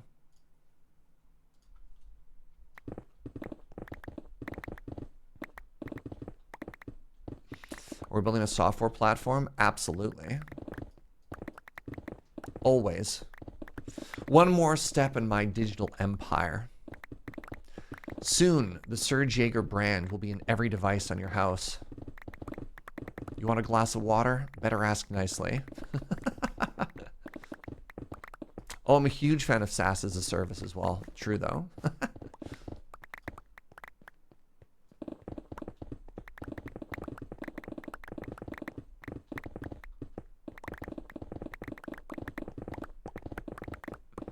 Thought we're punching a chunk for funsies? No, one does not just simply dig a hole to Mordor or whatever.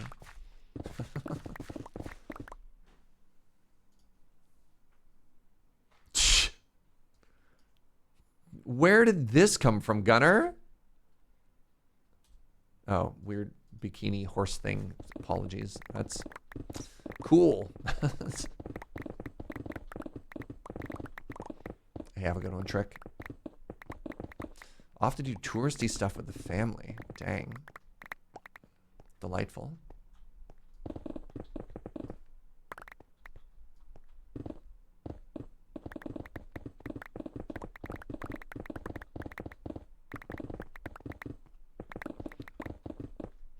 As long as it's not games as a service. I mean, some of them do all right. Helldivers is an interesting example. And that's basically what seasons passes are, right? Most MMOs.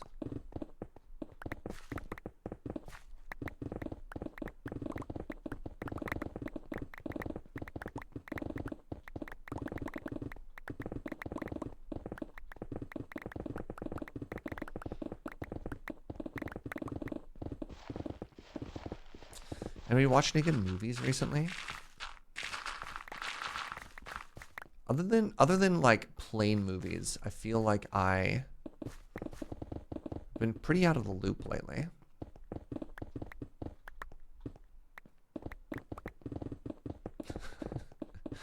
Vacuum V-Fly 1-0. Nice, Slayer.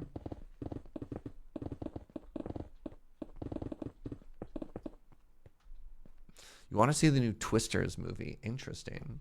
Oh, sorry, I'm going to cut you off there, Yundinator. The 90% player base reduction thing is like super toxic. I think it is totally normal and healthy for video games to like, I don't know, the whole like, this video game has lost 90% of their player bases since X. Dead game is awful. There's a really interesting article that came out from the publisher behind the Manor Lords talking about stuff like that. It's fine. It's just very easy to get swept in. But like every time a new game comes out and people have played it for 2 to 3 months and then a bunch of their player base falls off, you're like, yeah, that's normal and healthy. And to think that like something that has like waning interest and falling off as a sign of failure is bad for the industry, for developers, for everybody. You can have a massive success and count it as a win. I don't know. The constant capitalist like number must always go up is something I think we need to try and break ourselves from. So I got real there for a second. But yeah, like X game is dead discourse. No. Don't do it. It's rare for any game to have massive longevity as Minecraft, but Minecraft goes through massive periods of like wax and wane as well. Which is funny to say because there's like, the viewership is still pretty high, but I think a lot of it is centered around like massive creators, but still. Yeah, Minecraft is kind of an anomaly.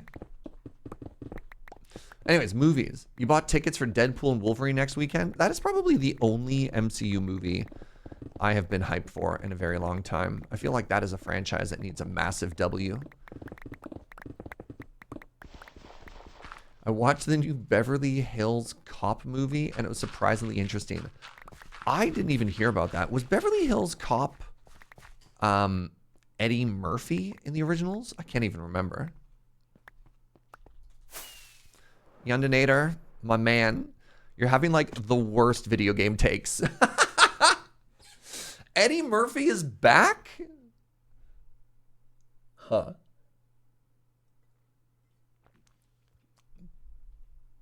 Huh. I've heard nothing about this. Released on Netflix. Really?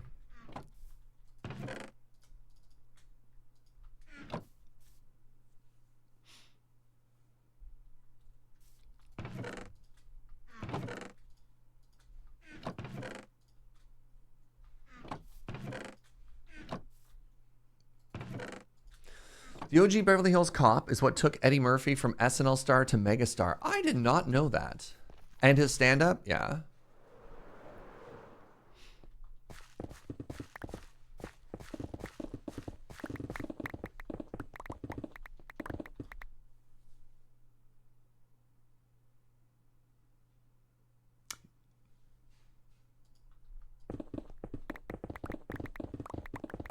Sorry, my brain is just like thinking about weird old stuff. What have I seen recently? So on the plane, I watched, oh God, my guilty pleasure on airplanes is watching terrible action movies.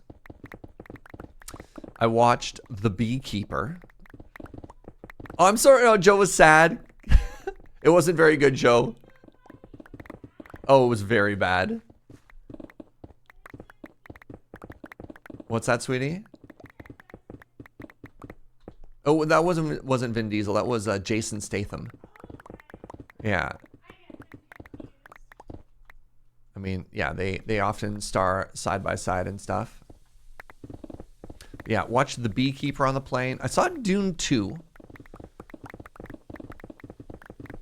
which was, I didn't think it was as good as the original Dune, but it was fun. I mean, with 14 hours on planes, I had an opportunity to go through a lot. Skinny Diesel.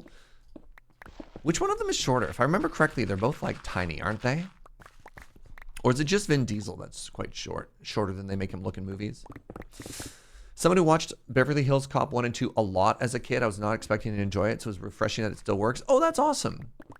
Yeah, I guess one of the worries about trying to resurrect some of the like 90s comedy, is that when Beverly Hills Cop came out? Is that like maybe the jokes weren't quite going to land as well? That could be fun. Maybe I'll poke Joe and we can watch something like that later on, because I did really enjoy the old Beverly Hills Cops movies.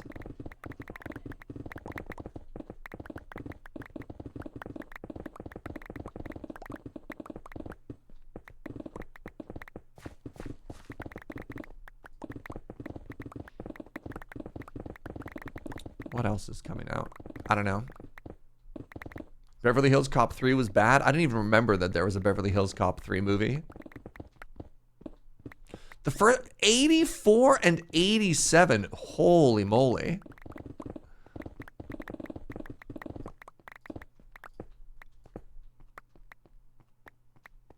Oh, Diesel is 6 foot. Statham is 5'10", and The Rock is 6'4", which is what throws the average off. There was some really, I just remember there was some really, really funny forced perspective that they did in some of the movies to try and make it look like they were epically having like stare downs with each other. This is specifically, I think it was Vin Diesel and The Rock. Oh, I can't remember. There was a GIF somewhere of like GIF forced perspective The Rock and Vin Diesel. Can I find this?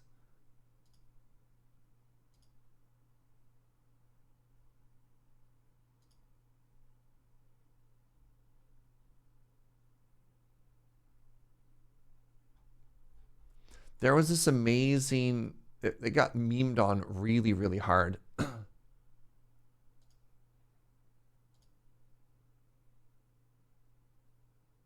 Trying to find this now.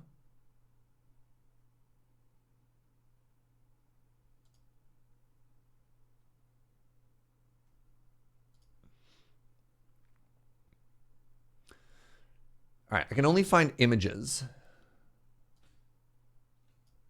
Hold on. I hope this doesn't get us demonetized. Yeah, look at this. Look at this forced perspective. So they're trying to make it look like they're staring eye to eye, but The Rock is...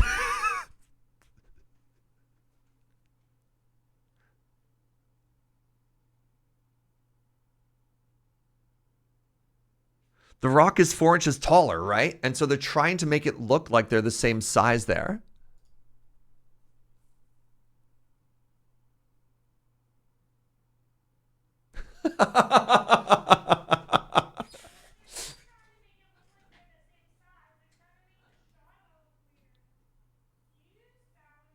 I don't know why. Isn't that so weird? This is what bread boxes are for. Oh, yeah. Anyways. It would have been okay, but then The Rock takes that step forward. Would it? I don't know.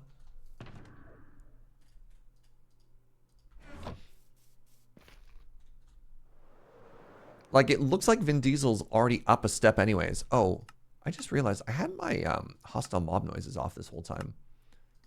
What if a creeper has shown up? Anyways. Sometimes movies do hilariously weird stuff.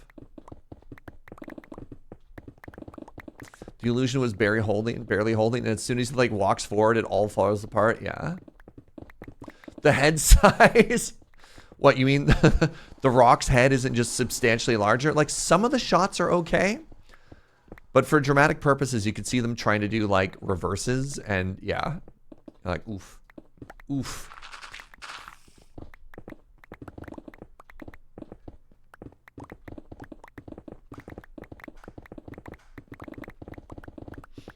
See, it's odd because like if one of them was huge, I think that's okay, but like trying to make them feel like they're the same size was very odd. Not everyone has the time, money, or patience to do all the forced perspective stuff that Peter Jackson did for Lord of the Rings. That was really interesting. Because, yeah, I remember there's a lot of forced perspective stuff to try and make the hobbits feel smaller. Oh, that's a great example. Hold on. Lord of the Rings forced perspective. There's two things. One was to make Gandalf seem huge, and the other was to make the hobbits feel really small.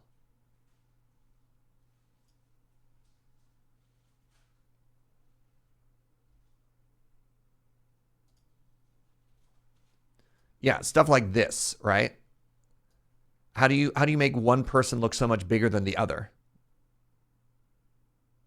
Oh, they have like a special table that you can sit at to make that work? That's so funny.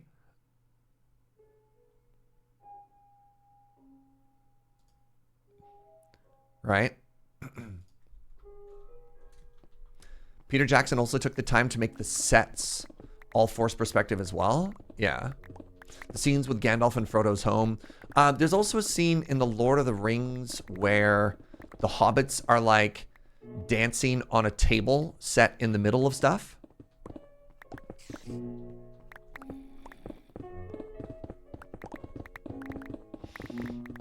Some movie stuff is very, very, very cool. And like those kinds of practical effects I find are always, if you can pull them off, always way more interesting, right? Reality bent to Peter Jackson's will.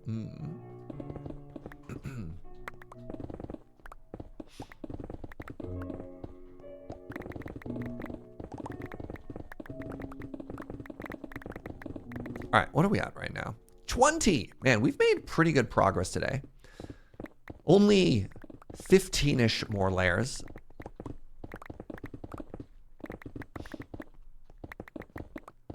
Hey, what's up, Zenily? Thank you very much for using your Prime here. The cart Gandalf drives in on is actually super long, so Frodo can sit way at the back and look tiny. Oh, that's really funny. I wonder if it was hard for the actors to hear each other, to get the timing right. Like maybe they had earpieces or something like that, so that they could speak at a volume that made sense, but then also like hear better. I don't know. You know what I mean? Because one of the weird things with forced perspective is making sure that people are acting naturally, which doesn't always work if you're like shouting to talk to a person who's supposed to be right beside you.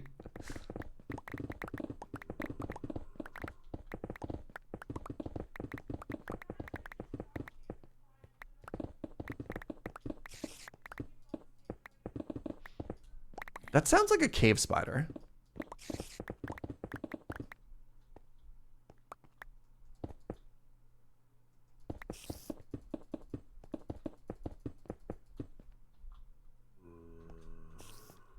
Please hold.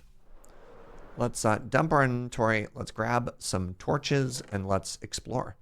Because one of the things that we're going to have to do is a bunch of torching, which I didn't really include in the project planning portion of this build. Was, you know, time to torch everything. So that's a thing.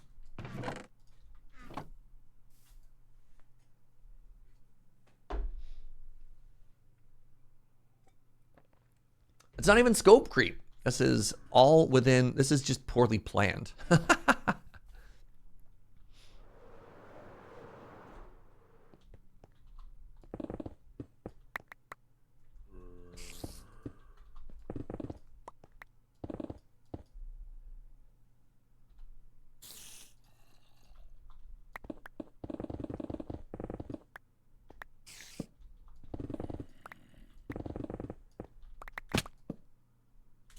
Hello.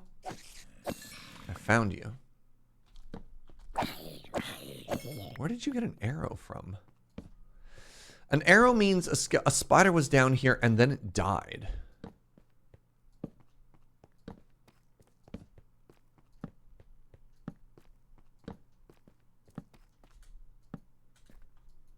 Oh no.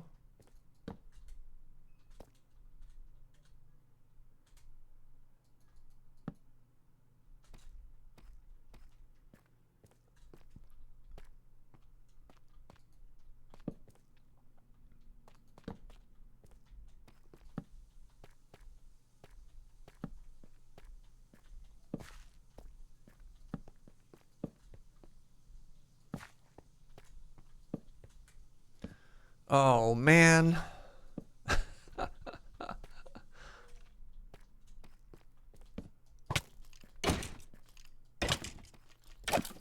I need to do any mining while I'm torching? Hey, another iron vein. Holy moly. Hey, what's up, Rainbow Wolf? Thank you very, very much for the 34 months. Thank you for streaming. Thank you for the support. It means a lot. So I probably don't need to go too much deeper, because my assumption is, oops, I'm out of torches. My assumption is that after a certain depth, I can just build up and I won't be touching it.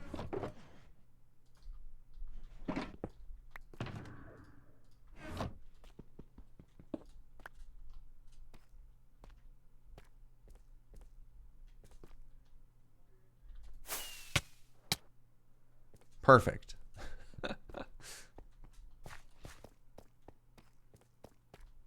But, like, of course there would be a massive cave system, because, like, why wouldn't there be?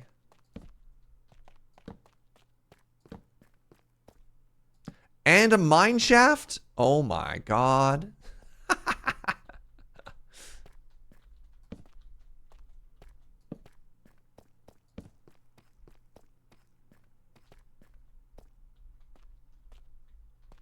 All right, so it was this way. Yes. Torch go left.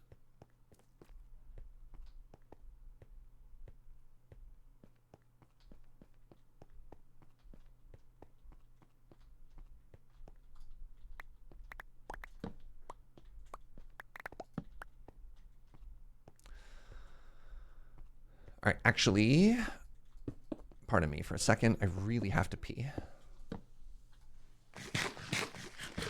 I will be right back.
Hello. All right. I was kind of hoping that was like a dungeon or something a little more interesting, but you know what? That's fine.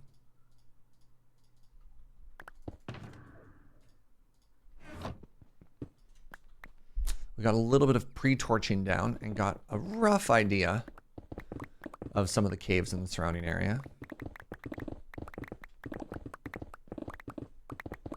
So I think one of my goals maybe going forward is going to be, actually, let me grab these coordinates and I'm going to post into the Discord. I'm going to say -1,000, -450-ish Serge industrial farm area. Is to turn this whole area into sort of like a larger farming area.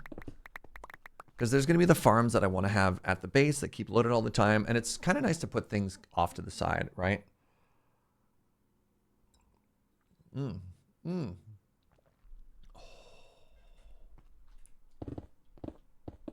That is delightful.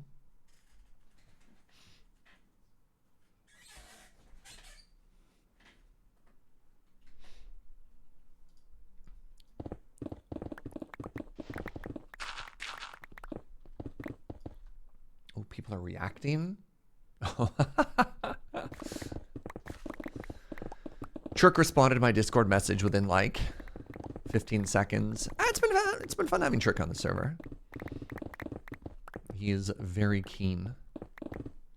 He's been building a ton of stuff.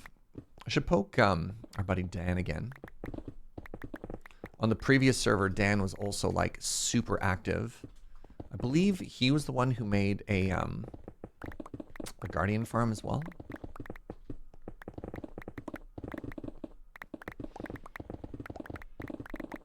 I don't know. It's been fun.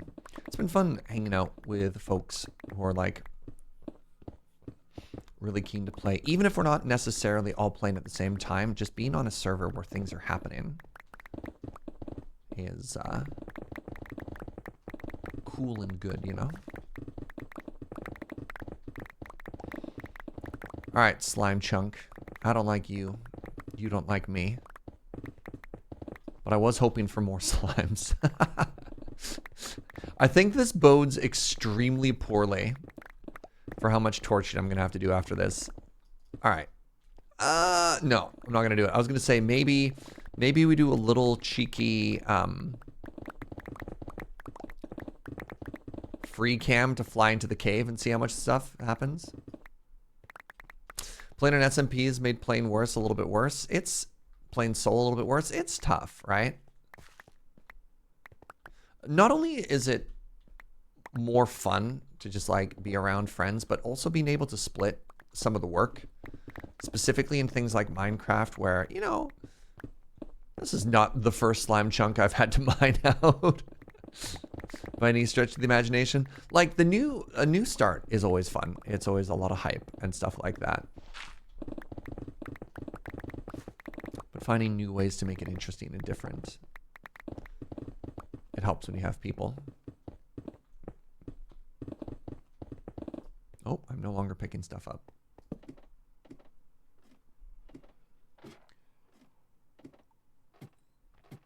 All right. I have 4.5 tools. Let's actually head back and repair all of these. But at the same time, wait, what level did I get down to? That's the wrong button. Maybe I have enough ladders? I think I was in like the 20-ish range there. I probably need slightly more.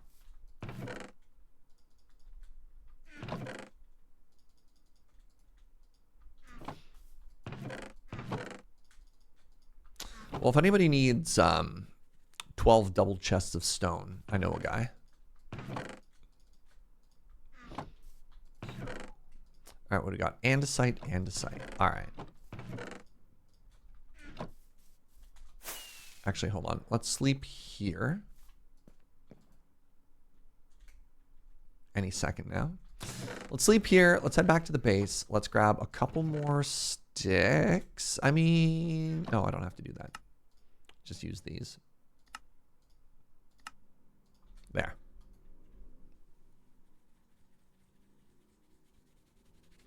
Go repair up stuff now.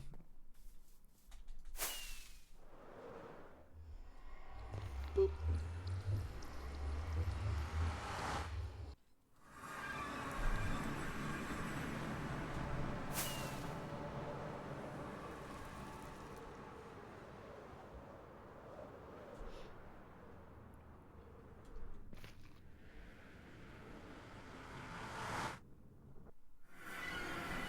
Shout out to Joe Kim once again for making a functioning ender. I don't know what we would have done. Can you imagine if we had to repair all of our tools at our dinky little skeleton farm? Which, don't get me wrong, I'm super glad I made. Like, that unlocked so many important things for us. But at the same time, oofa doofa.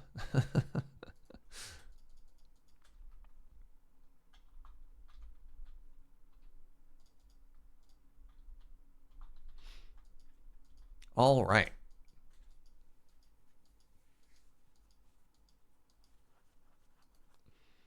I'm actually really curious. I wonder how many Endermen we're at already. Mobs. 5,000. We have killed 5,000 Endermen so far. Oh, geez.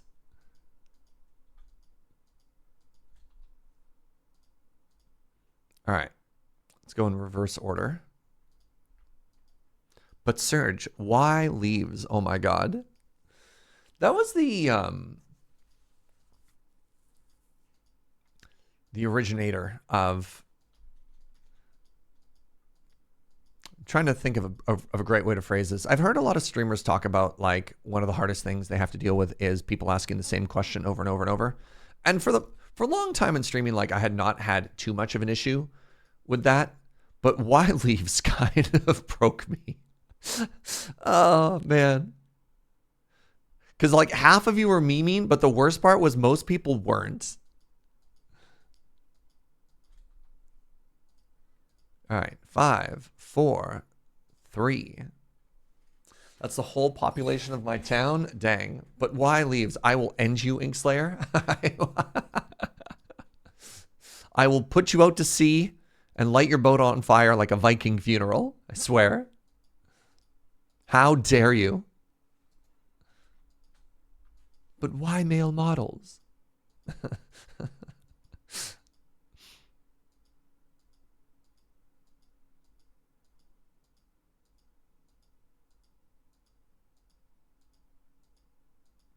All right, random movie question. Was that a mistake, an ad lib, or not? Because I had heard a story that that was not how it was originally written in the script, that particular thing.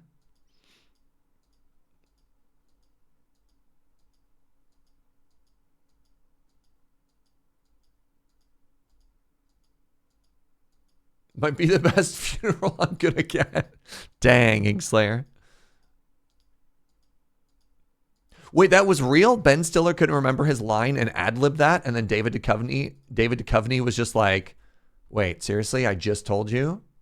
Oh, that's incredible. That makes that line so much better. That's like one of the most iconic lines in the movie. Total improv. Wow.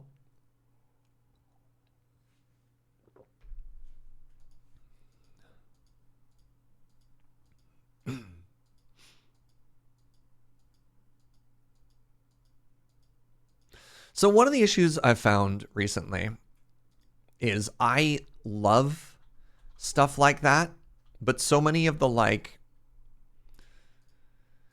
YouTube video compilations on, you know, interesting movie facts are A, either one, lies, or B, like AI scrapped amalgamation thingies. And I'm like, oh man. So I don't know how many of those are true anymore.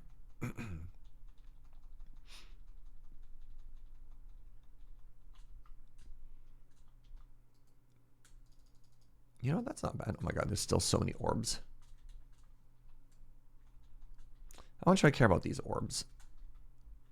I shouldn't leave a mess. If I fly out, I'll leave a mess for other people to clean up.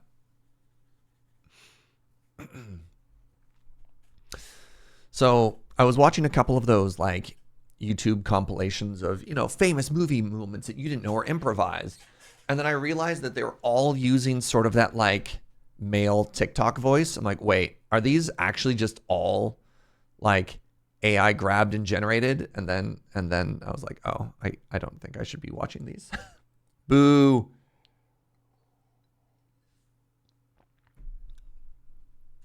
Give me my artisanal, hand-curated movie insight a la Movies with Mikey. Not some weird, like, click-generating algorithm.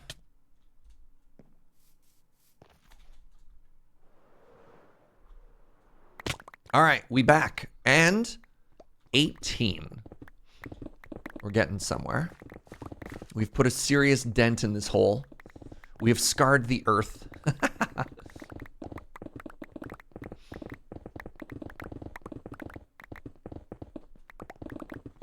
All right, so let's do some planning. Let's do some serious planning for this server. So I think this is going to be the following order. Step 1, get this slime farm done. We'll probably get this done on the next stream. We'll dig this hole and we'll actually get some stuff done. And then, you know. Step 2, build the combination villager wheat farm / honey farm. Because then we will have honey and slime. Step 3. Oh God, I'm describing like the next like 3 weeks of content. I can't just do mono farms. If I do mono farms, then I never get the base done. Step 3, activate strip mine. Step 4, cast Crucible of Worlds. Replane strip mine. Wait, where was I? Because I really wanted to get this fireworks shop done. Shop is the wrong word. Firework factory done. But if I do it all on stream, then we're not doing anything for like 8 years. Step 5, expect concession. That's great. Wait a minute. Yes, go ahead, Artemis Centris.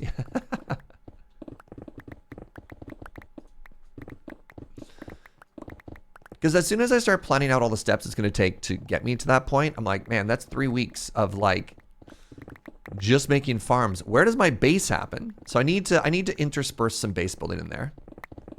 I thought we were playing Minecraft and not lands. Look, they all kind of blend together, Huntress.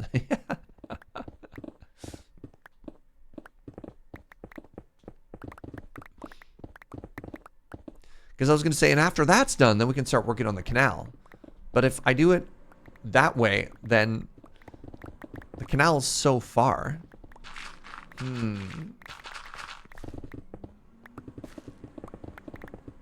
Make a farm that's your base? Well, it's supposed to be a canal base. I owe you a canal, chat. I also owe you Ben ice cream, but Ben's kind of busy.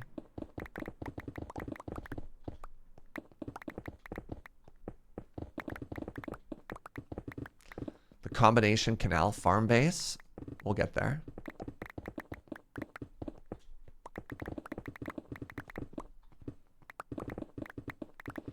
I just need to get the Fortyard done. Actually, one of the things that I was thinking about, and I hope y'all love this. Here's a question. How much air access does a canal have to have before a canal becomes a sewer?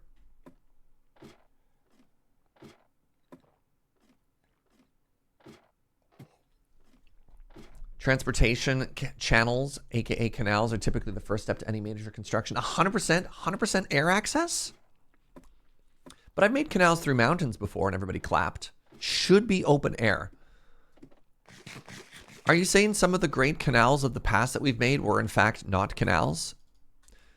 Are you trying to retroactively go and erase some of my finest canals? I don't know if I'll stand for this canal erasure.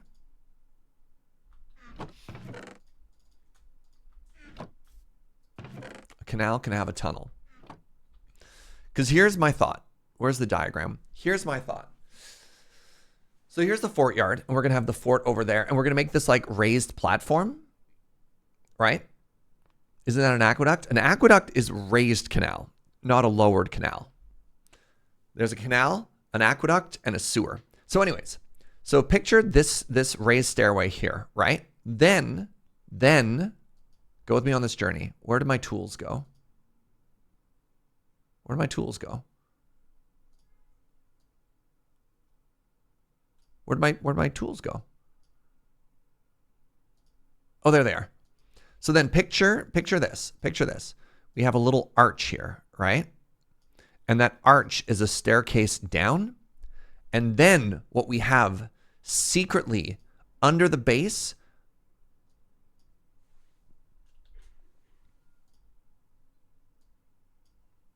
is a canal. Huh? What do you think about that? That gets us an early canal. That's just to dip our toes in the water that is the canal. That won't be like the full canal. That's a fancy sewer. And what's another word for a fancy sewer? That's right, a canal. Anyways, canal judges. That ain't a canal. Oh no. Inkslayer. Yeah, it's only a sewer if it carries sewage, and I don't have sewage. That's not a canal? That's a smelly canal? Canals can go underground. All right, I need some documentation to back that up, Artemis Huntress, please.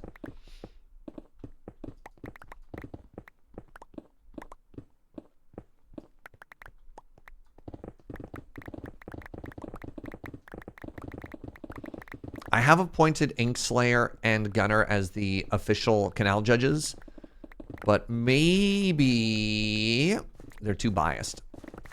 Maybe they're too biased and we need some young blood. Some innovation into what it means to be a canal.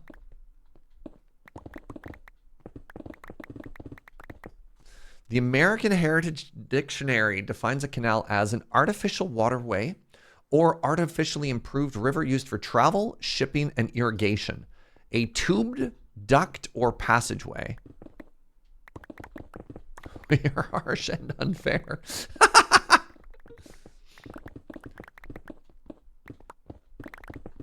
All right, Inkslayer Gunner, do you agree with that definition as posted by Artemis Huntress?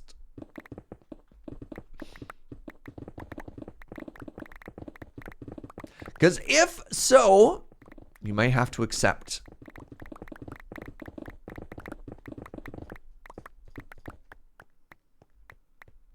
To a degree. You might have to accept that what I'm going to be adding will in fact be a preliminary canal.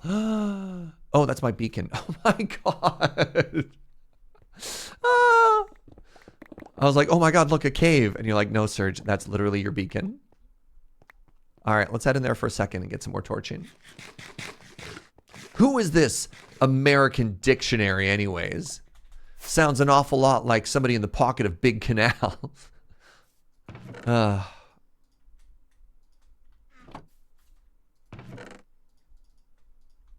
Hey, a little while ago, Joe brought me more coffee, and I just need everyone to know that I'm very in love right now. That's all. That's all. Carry on with your day.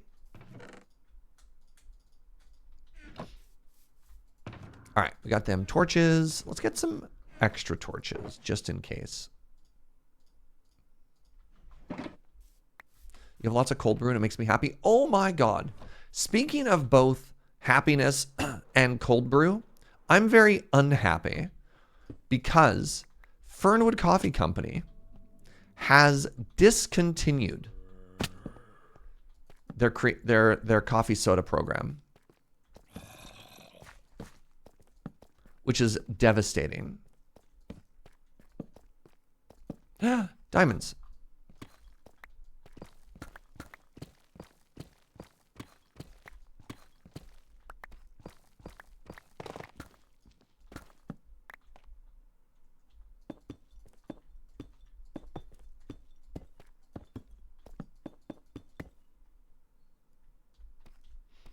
Devastating, eh?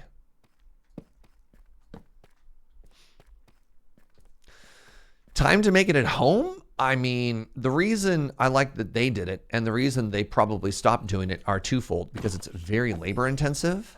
So probably not making it at home. How do I get up there without dying? Simply make a staircase.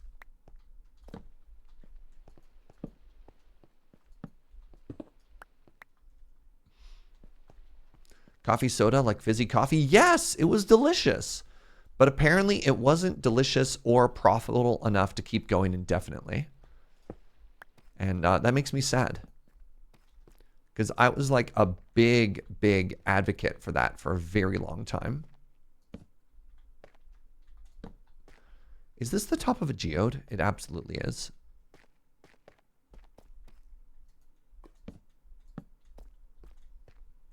All right, I need to get up there as well, but later.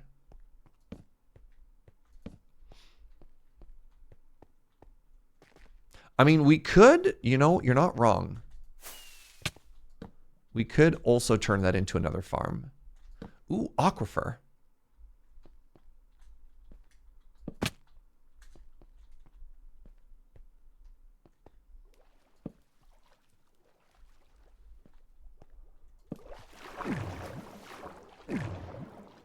Leave me alone.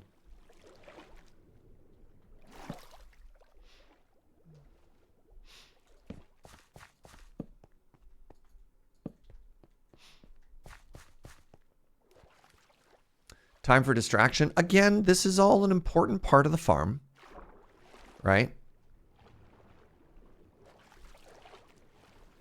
We do have to eventually torch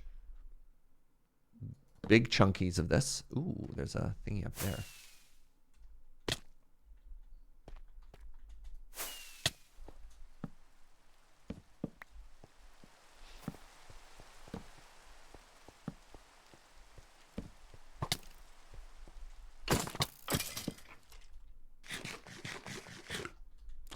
What's the process to make said coffee fizzy? So you start with cold brew coffee. which is a time-based extraction. And then you can and carbonate it, much like you would like at like a brewery, like a large industrial canning facility.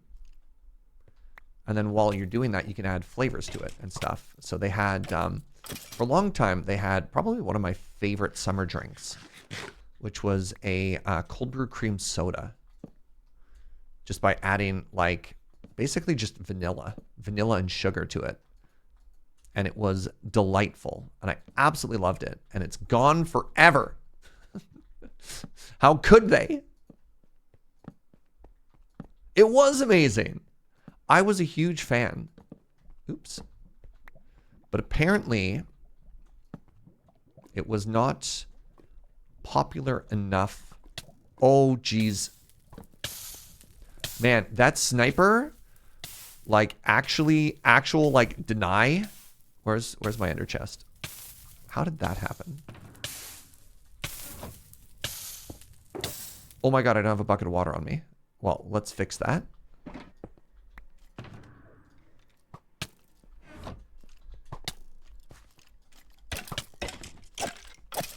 Holy moly. All right, give me a second here. Is it because their biggest customer left for Iceland? You know, maybe. Maybe.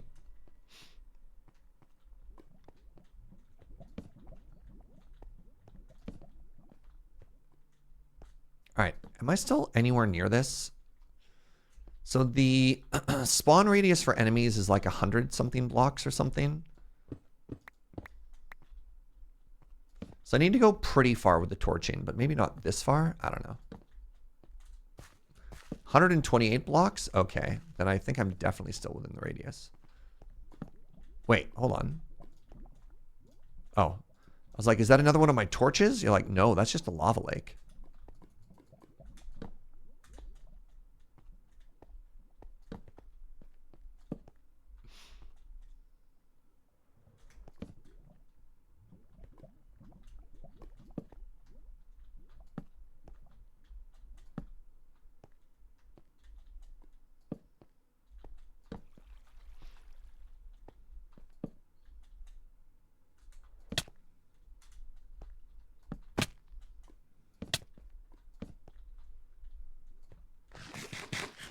Internet says you can carbonate coffee with a soda stream. Just go slow and use very cold brew.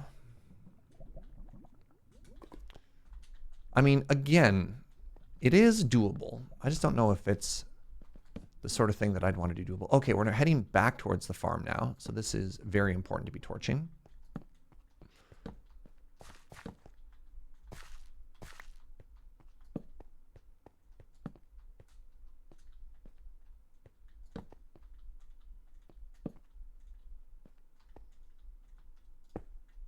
It's doable, but it's surgible. I mean, it's sort of like how people can, you know, brew their own beer. You're like, I guess, but you know what? I think as long as I'm still within beacon range, I should be torching.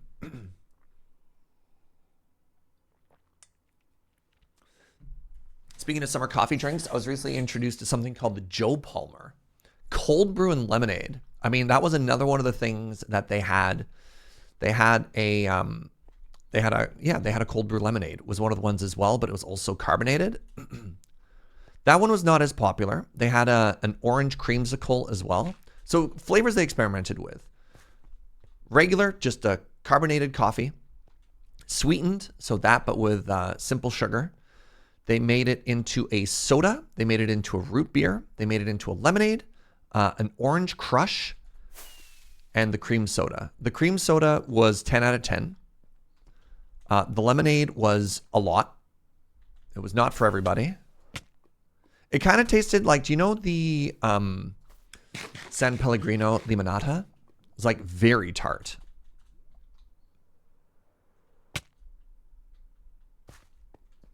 Oh no. These noodle caves will be the death of us. Oh, I'm out of beacon range now.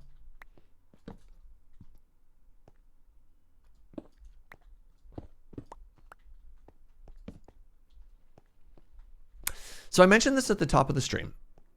And as is the nature of Twitch, people cycle out. So bears mentioning again. There is a chance.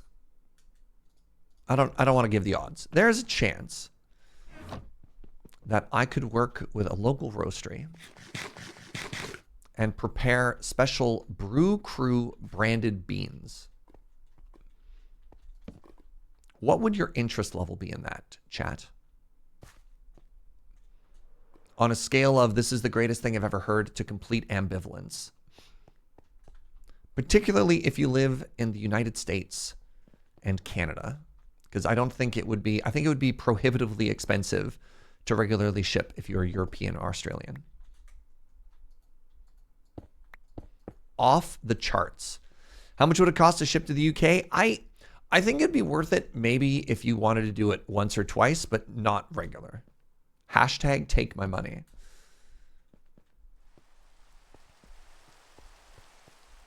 Pretty interested, but might only get the package a few times. That's sort of what I imagine would be for the most people, right? But like possibility of maybe doing subscription services and stuff like that. All right, I want to get up here.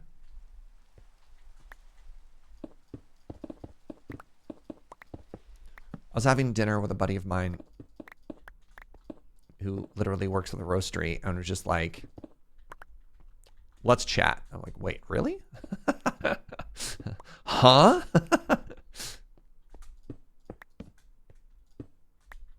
Oh, there we go. Bucket of water acquired.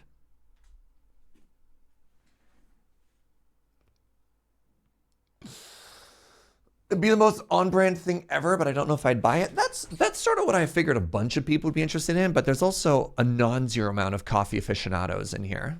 So, you know. All right, let's go in this direction now. The closer we are to the beacon, the more we have to torch. So.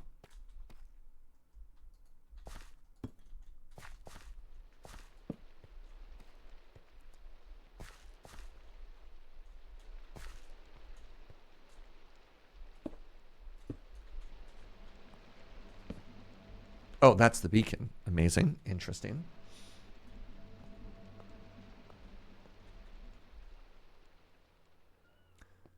Is that one random floating block? Yeah, sure is. The funny thing is it's also gravel. Okay. I feel like we did a pretty good job here. I almost died. Good. Good. If it were wine or liquor, I'd say do a limited bottling like 100 or 500. I don't know if you can do the equivalent with coffee. Well, one of the things... Oh, wait. Okay, would it actually like support you? Because I've gotten merch from creators, only for them to come out and say that selling merch actually costs them time and money. So with the coffee thing, I think we'd be able to do it in a way that worked. That worked for both of the businesses and stuff like that. It would just depend on like volume and stuff. But like, no, this would not be like getting t-shirts to get them out into circulation. That would be bad. Like, at the very least, I don't know if I'd make a lot of money, but it'd be cool if I made like $50 a month or something, you know? I have no idea, right? So the only upfront cost would be labeling and stuff like that. What you do is you go through like an already existing roastery and then just, yeah, kind of piggyback what's already existing.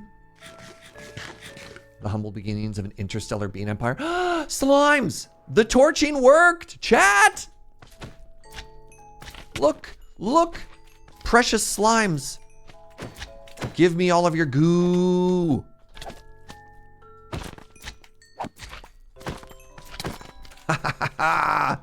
Oh, we slime rich now. Yes.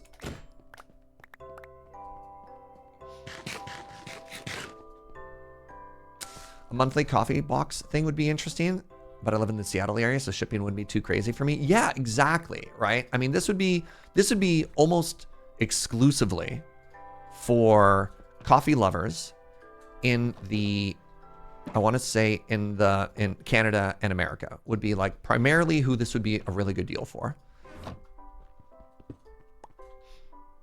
And then it would maybe be a novelty for people who are like kind of interested and they're like, I would buy Serge beans once. Was the inside of the geode torched? No, because the geode was closed to us from that side, but that's a good call, doodly-doo.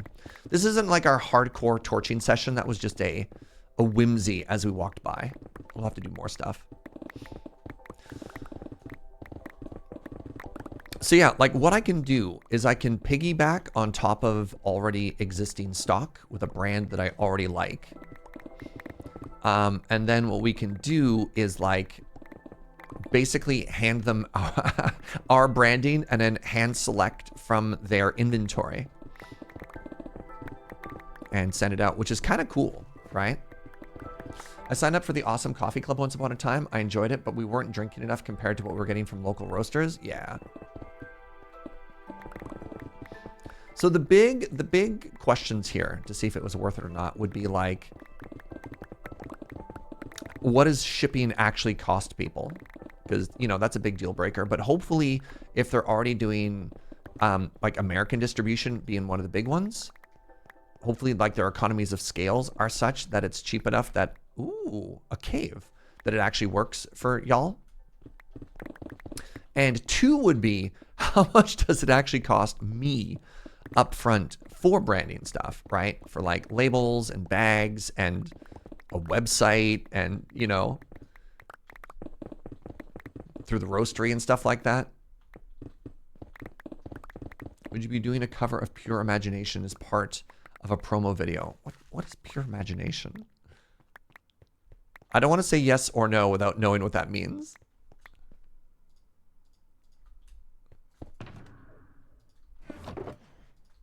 I found another cave. That means it's time to torch. Oh, from Willy Wonka? It's already torched. I'm a genius.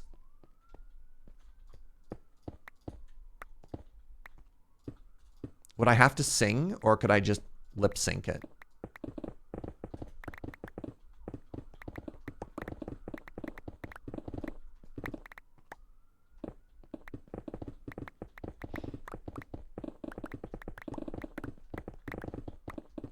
I don't know. How much does a Serge Jaeger cover of Pure Imagination impact your willingness to buy a bag of coffee, chat? Very important question here.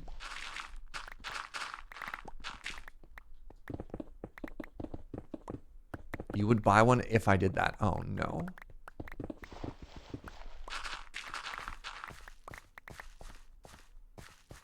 How much are the rights to buy the song? Next question.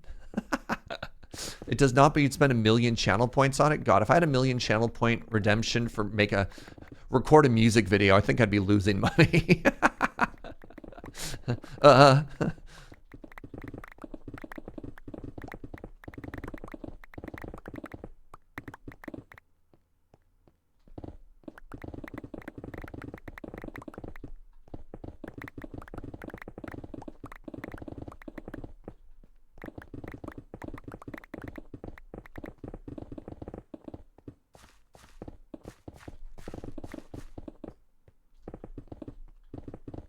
Oh no.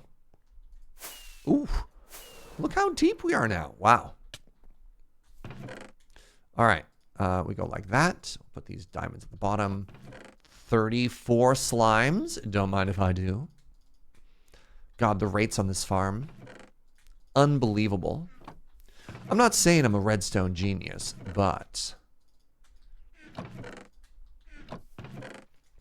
it's okay to be intimidated. Oh, there was, hold on. Now that I know I can kill them and get the bad omen juice, I'm much more interested. Hello. Give me the juice.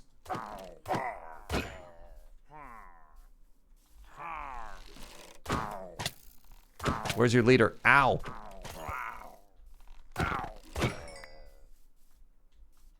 Where's your boss? Hello?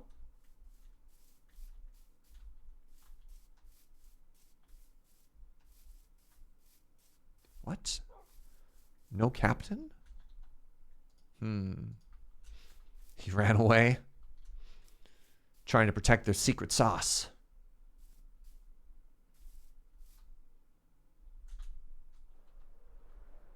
Unbelievable.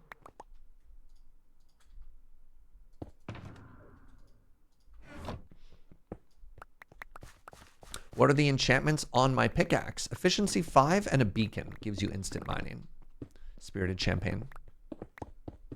A double-sized hole. Oh, Shivam, please. This is a triple-sized hole. Please, please.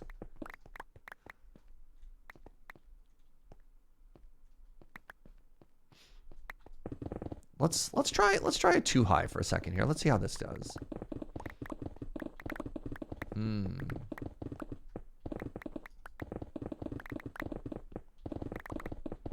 What do you think?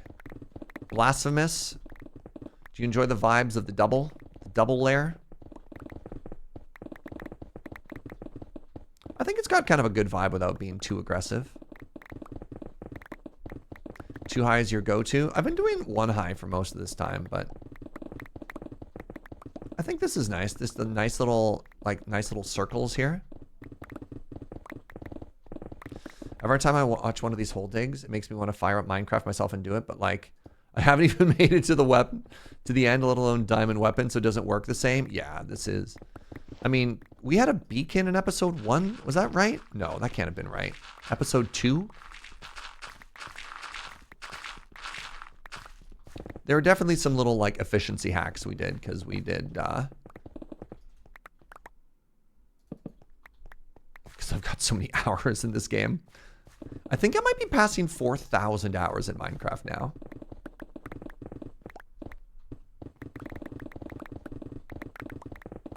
That's a lot of hours. How many hours in a year if it's your full-time job, chat?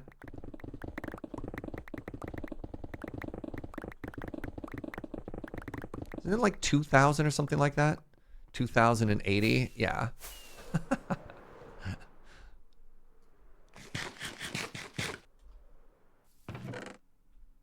Oh, I thought my pick was already full. Or pick. I thought my whatchamadoodle was already full. Inventory. That's the word.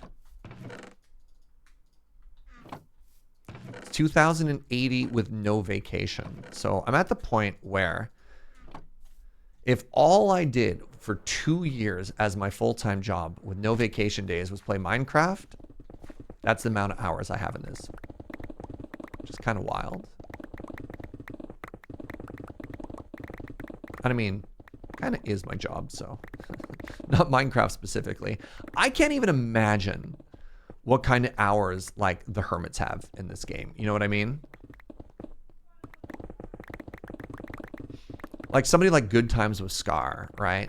It was just like, yeah, my health is kind of failing, so I went and grinded for, like, 3,000 hours and just mined every resource in the game. Only 3,165 hours according to Twitch Tracker. Yeah. That's why I rounded up a little bit, because Twitch Tracker doesn't count mine o'clock. Or the hours I've played not streaming. Which is why I give myself probably another 800-ish hours.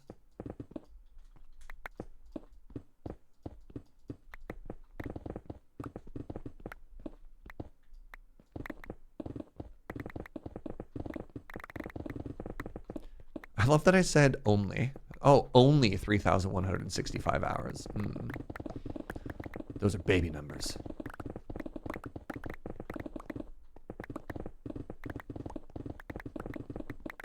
Doesn't count 9 o'clock? Sorry, for another channel I stream on, we have a Minecraft show called Mine O'Clock. The word mine, not the number 9. And I've played Minecraft on that show once a week for 7 years?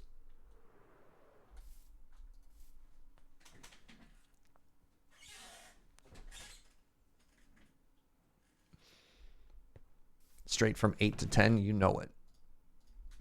All right, switch you out for number 2. Am I not gonna have enough room in all my chests for all this stuff? All right, andesite, gravel, boop, boop.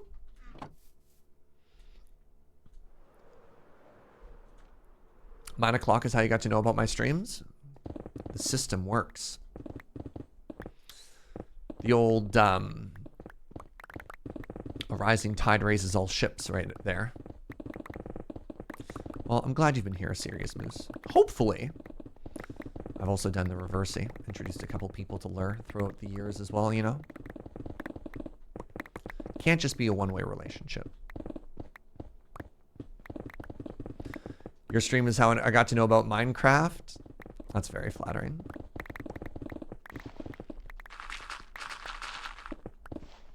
I mean, honestly, 9 o'clock is the reason I started playing Minecraft as well.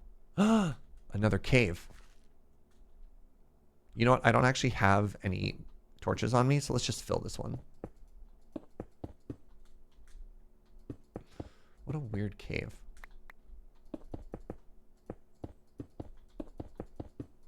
There we go.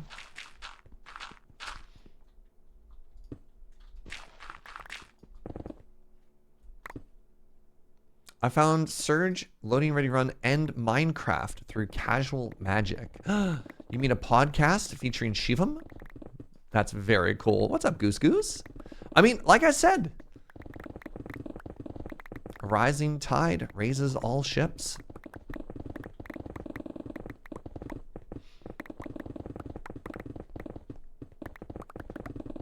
That's very, very, very flattering. Collaboration. Turns out collabing is a very cool and reliable way to grow and hang out with cool people. I found out about Desert Bus through Prof, and from there, Serge and Loading Ready Run. No way. Huh.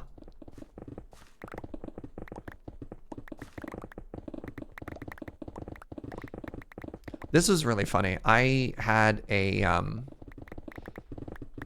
buddy who worked in restaurants in Victoria,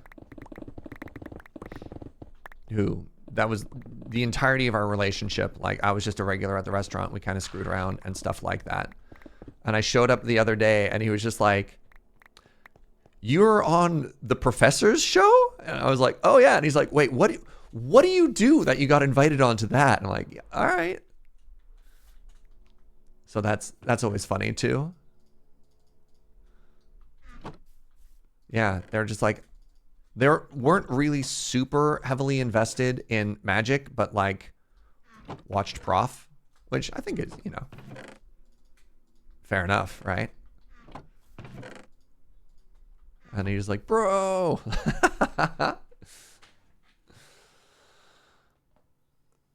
Prof was fanboying hard in a video. This is before he met any of you. And I was like, I should check you out. That's amazing. I love that. All right, what is this? What have you done, Gunner? Oh my God. So I'm trying to crop out a weird thing at the bottom of that video. So I have to make it small because Imgur has weird things sometimes. Come with me and you'll be in a world of purest caffeination. Gunner, you're an artist. You're an artist, Gunner. It's beautiful.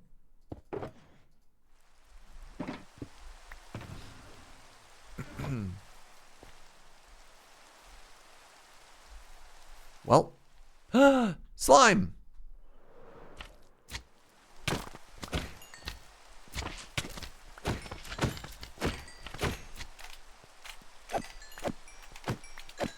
I mean, another random weird sort of like story flex moment, whatever.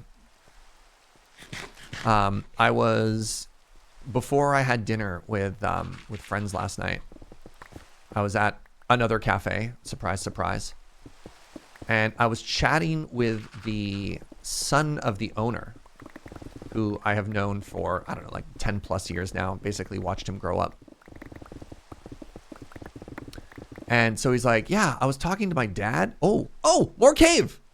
I was talking to my dad, and basically you get flown around to, you know, go to Magic conventions or whatever. I'm like, "Yeah." And he's like, "That's so weird. Like, what do you do? Like, what?" You're on Twitch and YouTube? I'm like, yeah. And then as we're saying that, one of his coworkers came up and was like, actually, yeah, I'm a big fan. I watch your stuff. So I got to have this weird sort of like funny flex moment where the owner's kid was like, what do you do? Why do people care? And his coworker's like, no. I know when I care. I don't know. I thought that was kind of sweet.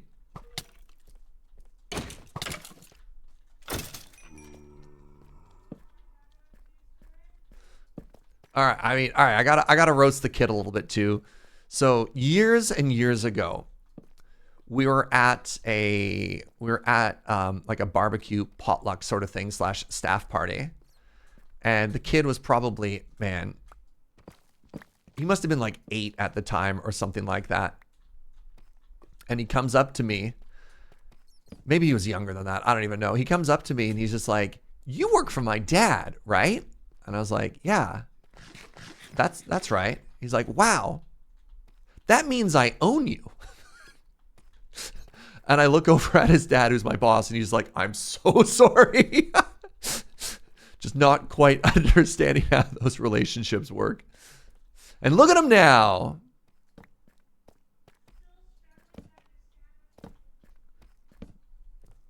All right, we found this mine shaft again.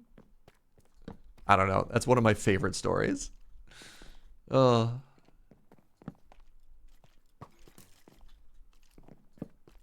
Did I just find another iron vein? Oh my god.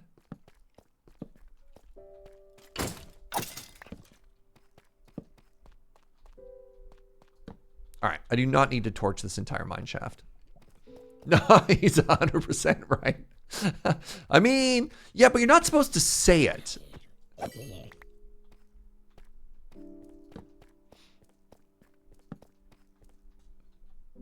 No. The dad, okay. All right, we'll take a second here. The dad is actually one of the best bosses I've ever had the pleasure of working for. Really, really, really solid employer.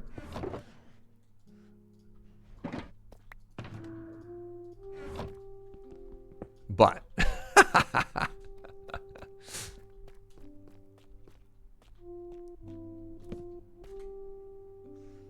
so many enemies. Hello, creeper.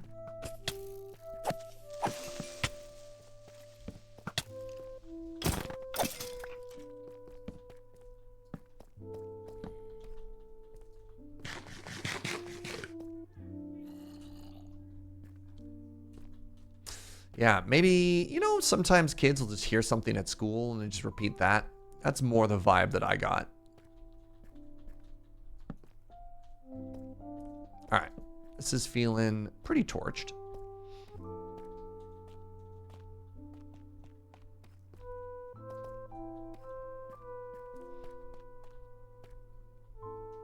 I don't need to torch the ceiling. What am I doing? All right, what is over this way? Was this the entrance, maybe?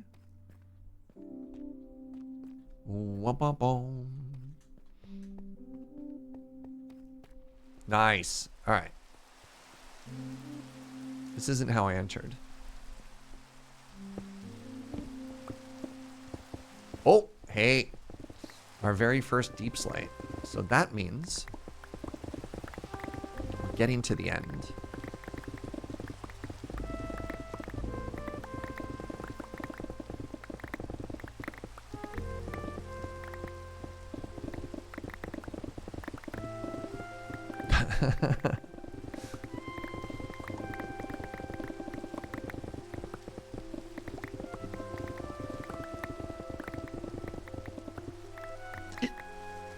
Oh my god, what was that noise? I'm so sorry.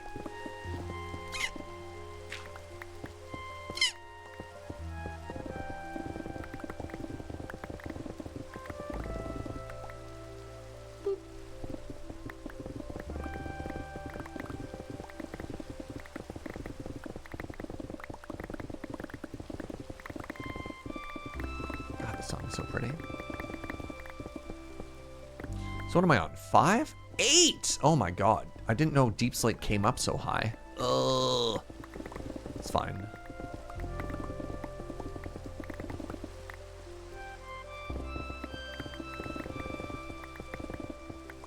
sense for us.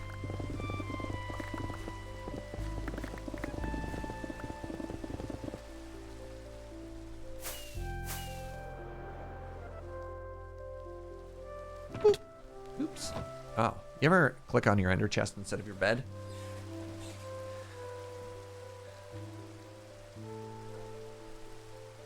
Is it the farm for me or just the server? I mean, the goal is a slime farm. Who's it going to be for? I don't know. Oops, that is not slime. We haven't really had any talks about expectations or anything. Because again, the server just kind of went live. Wasn't really launched, if that makes sense. I don't know. I don't know if we can like retroactively have like a big kickoff or something like that. But it would be nice to have more of a launch. I don't know. Ooh, look at all this iron. SAS plan, Shivam. That'll get you up to speed on the goal. Because the moderators wrote it better than I could.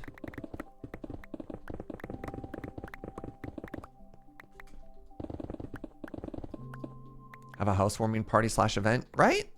Oh my god, speaking of which, I haven't even had a housewarming party / event for moving back to Victoria. Maybe I should bug my buddy Joe. See if he'd want to host one of those for me.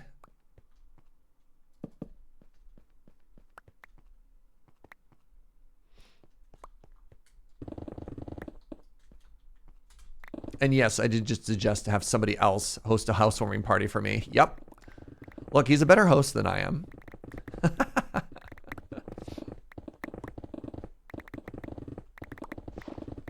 Look, when you have a Joe Trollo in your life, you don't host anything for yourself. He's just going to do such a better job.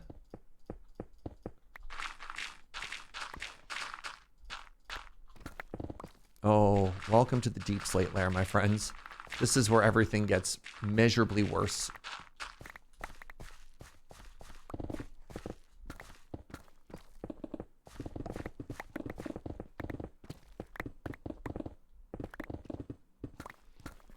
Why would slime help you make a sugarcane farm? Oh, I'm glad you asked.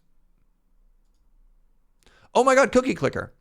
Because this is the sugarcane farm that I want to make. Nope. Not. Oh my god, I should go to Iceland. Wow. See? And it takes honey blocks and slime blocks. Look, this is a perfectly ordinary farm that a perfectly ordinary person would make as their first farm on a server, right?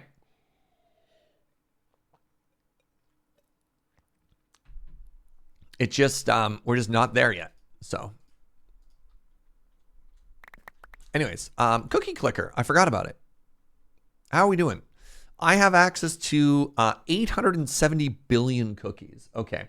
First things first. All right. Let's remember 10 million cookies per second. If I click on all of these, I'm now up to 30 million. Okay. We've tripled our cookie production. Good. Let's get everything up to 100. We're up to 30 million. What did I start at? 10 million?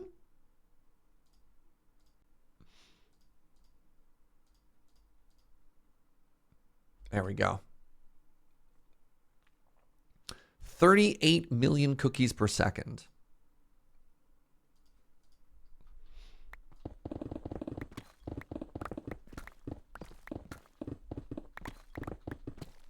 Number go up. The purest form of gaming. I am being so good, by the way. I am only ever clicking on cookie clicker when I'm streaming. I have managed to not let it take over my life. Somebody please clap. That is a remarkable achievement for me. Joe said good job from the other room. Thank you, sweetie. You had to close it completely because you couldn't do that? I mean, fair.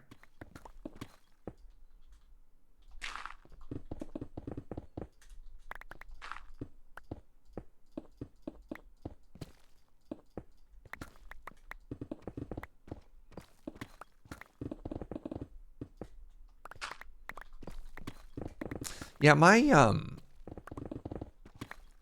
My home gaming, my personal gaming, that's a better word, has been brotato and trying really hard not to reinstall Final Fantasy XIV right now. Hold on. Is Cookie Clicker having a resurgence? Because I was asked at work today if we could block Cookie Clicker. Apparently, one of our other projects was having issues due to it. Are you serious, Inkslayer? Wow. Also, what is with all of this diorite? Awful stuff. That's wild to think of. That at like a company scale, so many employees were playing Cookie Clicker that you had to consider blocking it.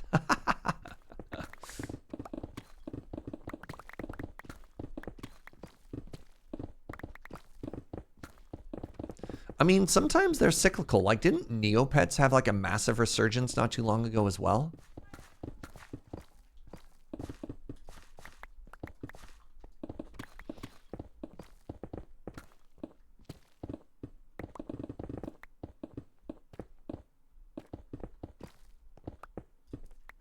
Oh, we full.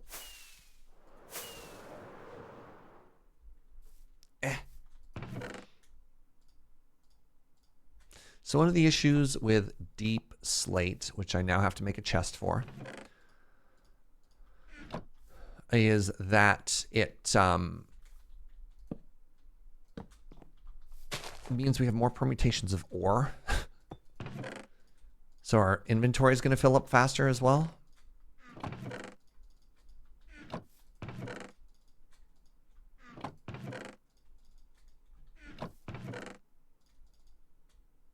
That was it, huh? All right, the final chest. Neopets added new content this year. No way. Huh. I honestly find it miraculous that Twitch hasn't been blocked by my company. I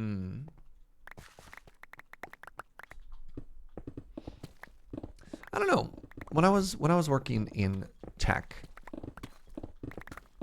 I actually got myself to stop watching Twitch because I found it too distracting. And I hope that, I mean, I know this is not true, but I would hope that good employers would trust, you know, their staff to be able to put stuff on that wasn't harmful to their productivity. Yeah, I found that I could listen to music that didn't have a lot of lyrics. If it had too many lyrics, it would distract me. Hello? Okay, so the fact that zombies came out of the hole means I did a bad job of torching it. Aha! Those are diamonds.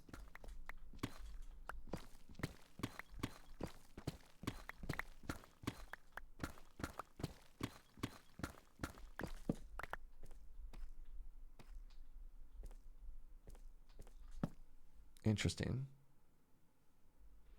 I hope Twitch isn't blocked at my work. Otherwise, what else would I do during the day? Oof.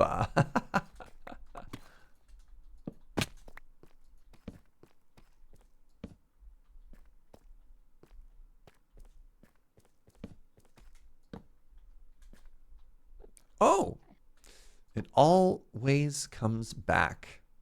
I'm probably going to die. Nope. We good? That was maybe foolish, but no harm, no foul. If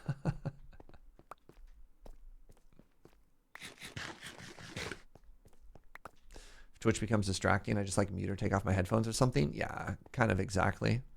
Depends on the kind of work you're doing, right? Some folks need... What's the term? I hadn't really heard of it before, and TQ kind of introduced it to me, and then I've been seeing it around lately. It's like an accountability buddy, which is very interesting, like, or body doubling or something like that. Like, you find it easier to work if you're in a space where other people are working. So, like, having a streamer on helps some folks. Is that copium? Maybe that's rude.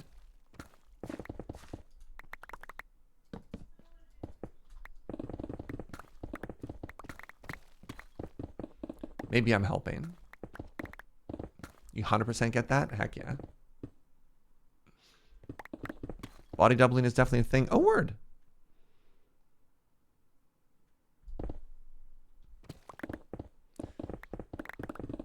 Hanging out with somebody else while they're working, ironically, creates fewer distractions. Amazing. I've definitely understand the vibe of like background noise. For example, like working in a coffee shop instead of just working in a quiet office. Like that little bit of white noise actually helps with the focus. That works for me at the very least. All right, if we go down 2 more layers, I think maybe we're done at that point. Because I don't want to get too deep into the deep slate. We don't need to go mega deep either, right? I used to work on a team of people where we all sat in the same cube bank. They all moved away, so I sit in the cubes by myself, and background noise isn't the music. Background noise that isn't music is so helpful. Interesting.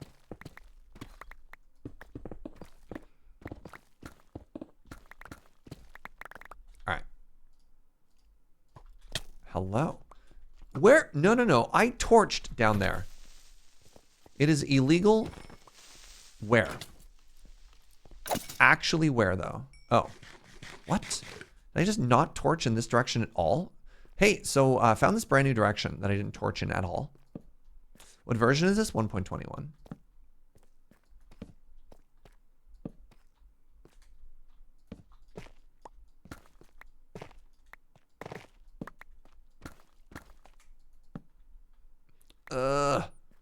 More caves.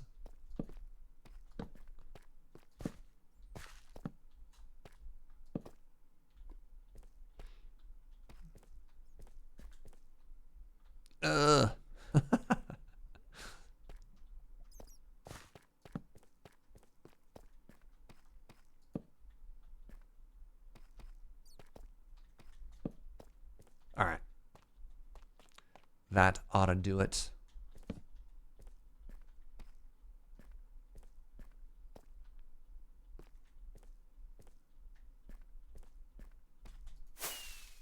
Lava's technically a light source? Yeah.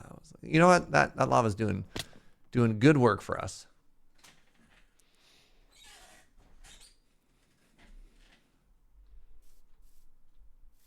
Oh. Doggo's messing that skeleton up. Get him. Yeah, good dog.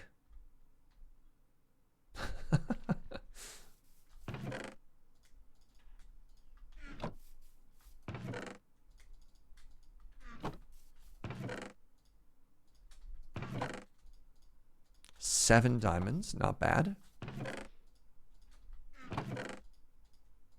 Oh my goodness, tough. Right, I forgot about you. I do not have enough chests. You are an empty chest. You're right, congratulations, you're now tough. That is not at all going to confuse me.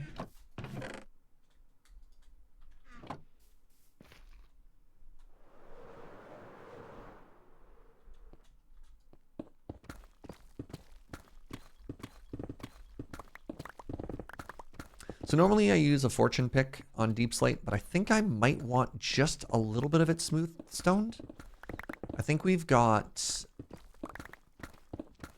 3 or 4 double chests of cobbled deep slate already, but I remember like really good builders sometimes enjoying the smooth version as well. Haste 1 or 2 beacon? Haste 2. You can't get instant mining with a haste 1 beacon. That's the easy way to tell.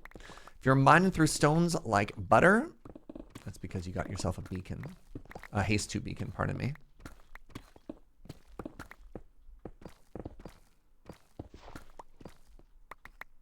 I don't think I've ever used haste 1. Because I don't think it creates any like interesting breakpoints.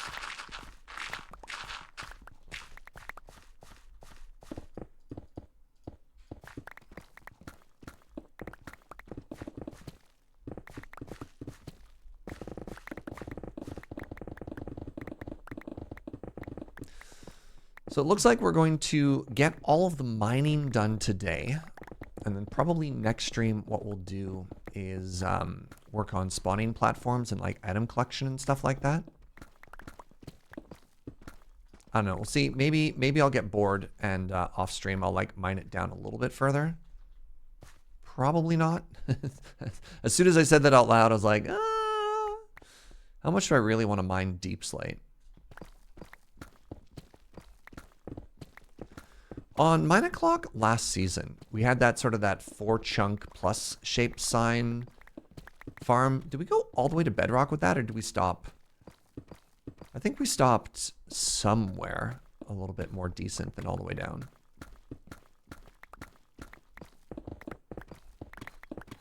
We took it to bedrock, didn't we? Oh, that was a mistake. You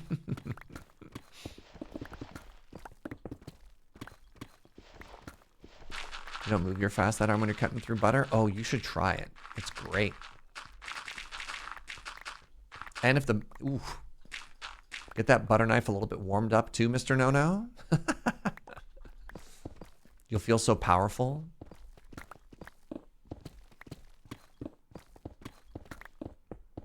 You'll start walking around with a spring in your step. Nothing will be able to slow you down.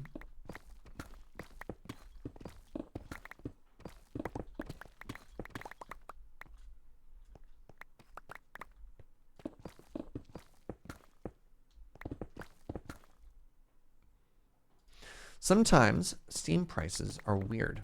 Auction not included. Wait, auction not included just released a new DLC. And I just purchased it for £7.79 fractions of a pound. However, if I buy the bundle that contains all the DLC, it gives me a discount for owning the previous one, so it's only $5.84. Yeah. I think they're starting to do the same sort of thing as supermarkets, where like some things are allowed to be loss leaders because ultimately makes it better. You normally stop at like Y7 or above, so you don't have to deep slate. Yo, I'm at 4 now. Okay. I was thinking about it. I thought about 0 originally because that's where I thought deep slate started, but yeah, we are a little bit deeper. Man, deep slate is such a chore. All right, what do you think the chances are that Mojang adds a way for players to instant mine deep slate? Too slate to stop now? No, Shivam. It's never too slate. Please. There's always a chance. Not like this. What do you think the chances are that Mojang gives us a cure to this disease? Like an upgrade to netherite or like efficiency 6 or something like that? Because I think fairly universally, people love deep slate. I think it's pretty. They hate mining it. Did I meet Mark in Amsterdam? I did, and I made a point of not talking to him about Minecraft. I did, however, get tokens from him, Shivam. Yeah, I love those tokens.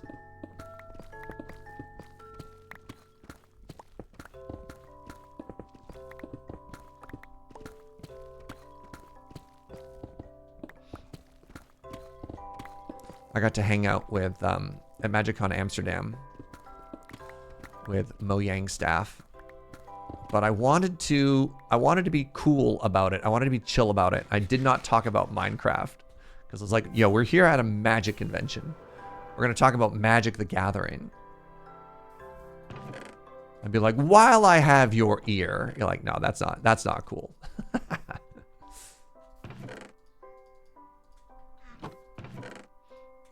Here's my personal list of things that you should change.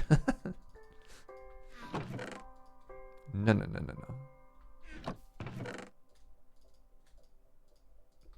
You don't do that to buds. All right. I think this is as deep as we want to go. I think if I go any deeper, I'll just be sad. All right, give me a second here. I'm gonna check out the old cheaty cam.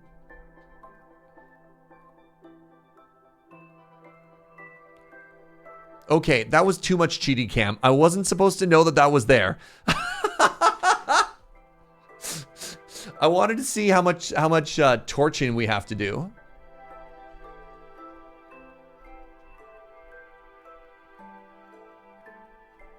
Okay, so we got some definite torching we have to do over there. What's that? That is a trial chamber. And that one looks significantly bigger than the one that we just did.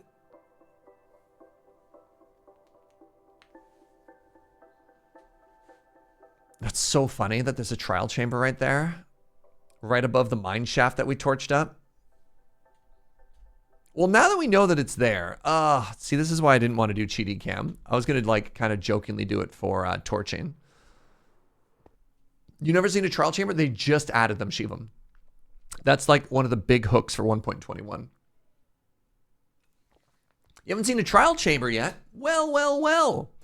On Monday, last Monday, I spent a stream checking them out. But you know what? Maybe, I don't know. Maybe we'll boop that. So I believe that I don't have to spawn proof it because much like the Deep Dark, they have a rule that they're not spawnable.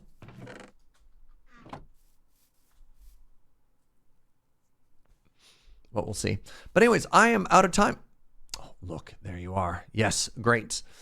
The goal was to get down to Deep Slate. And we have done that. Oh, I actually was really curious. How high up are you? This is where we started. 88. Okay, we were about 20 blocks higher than ground level, which is about 64. That was a big one. So next goals will be to start transforming this into a farm. So we'll probably lay down... Oh my god, do I have enough iron for rails? Do I even have the resources to make this farm? Oofa. Tune in next week to find out. Hey, thanks for hanging out, everybody. I do appreciate it. Appreciate your time, your support, your good vibes. Tomorrow is Friday. I'll be over at twitch.tv/loadingreadyrun and playing some Magic the Gathering on their Friday card day portion of the subathon. Sunday, all day over at Loading Ready Run is the Bloomborough PPR. So if you want to see the brand new Magic set and check out all that stuff, good vibes all day over there. And then Monday, we'll be back to sort of our regularly scheduled streams. I'll no longer be competing with the subathon over on the Lure channel. And we'll just be kind of hanging out doing stuff. Ooh, I should dig another hole for resources. That's a great idea. But yeah, send some love over to Lure. Ooh. Oh no. Did the Worlds expansion just drop for No Man's Sky? Crap.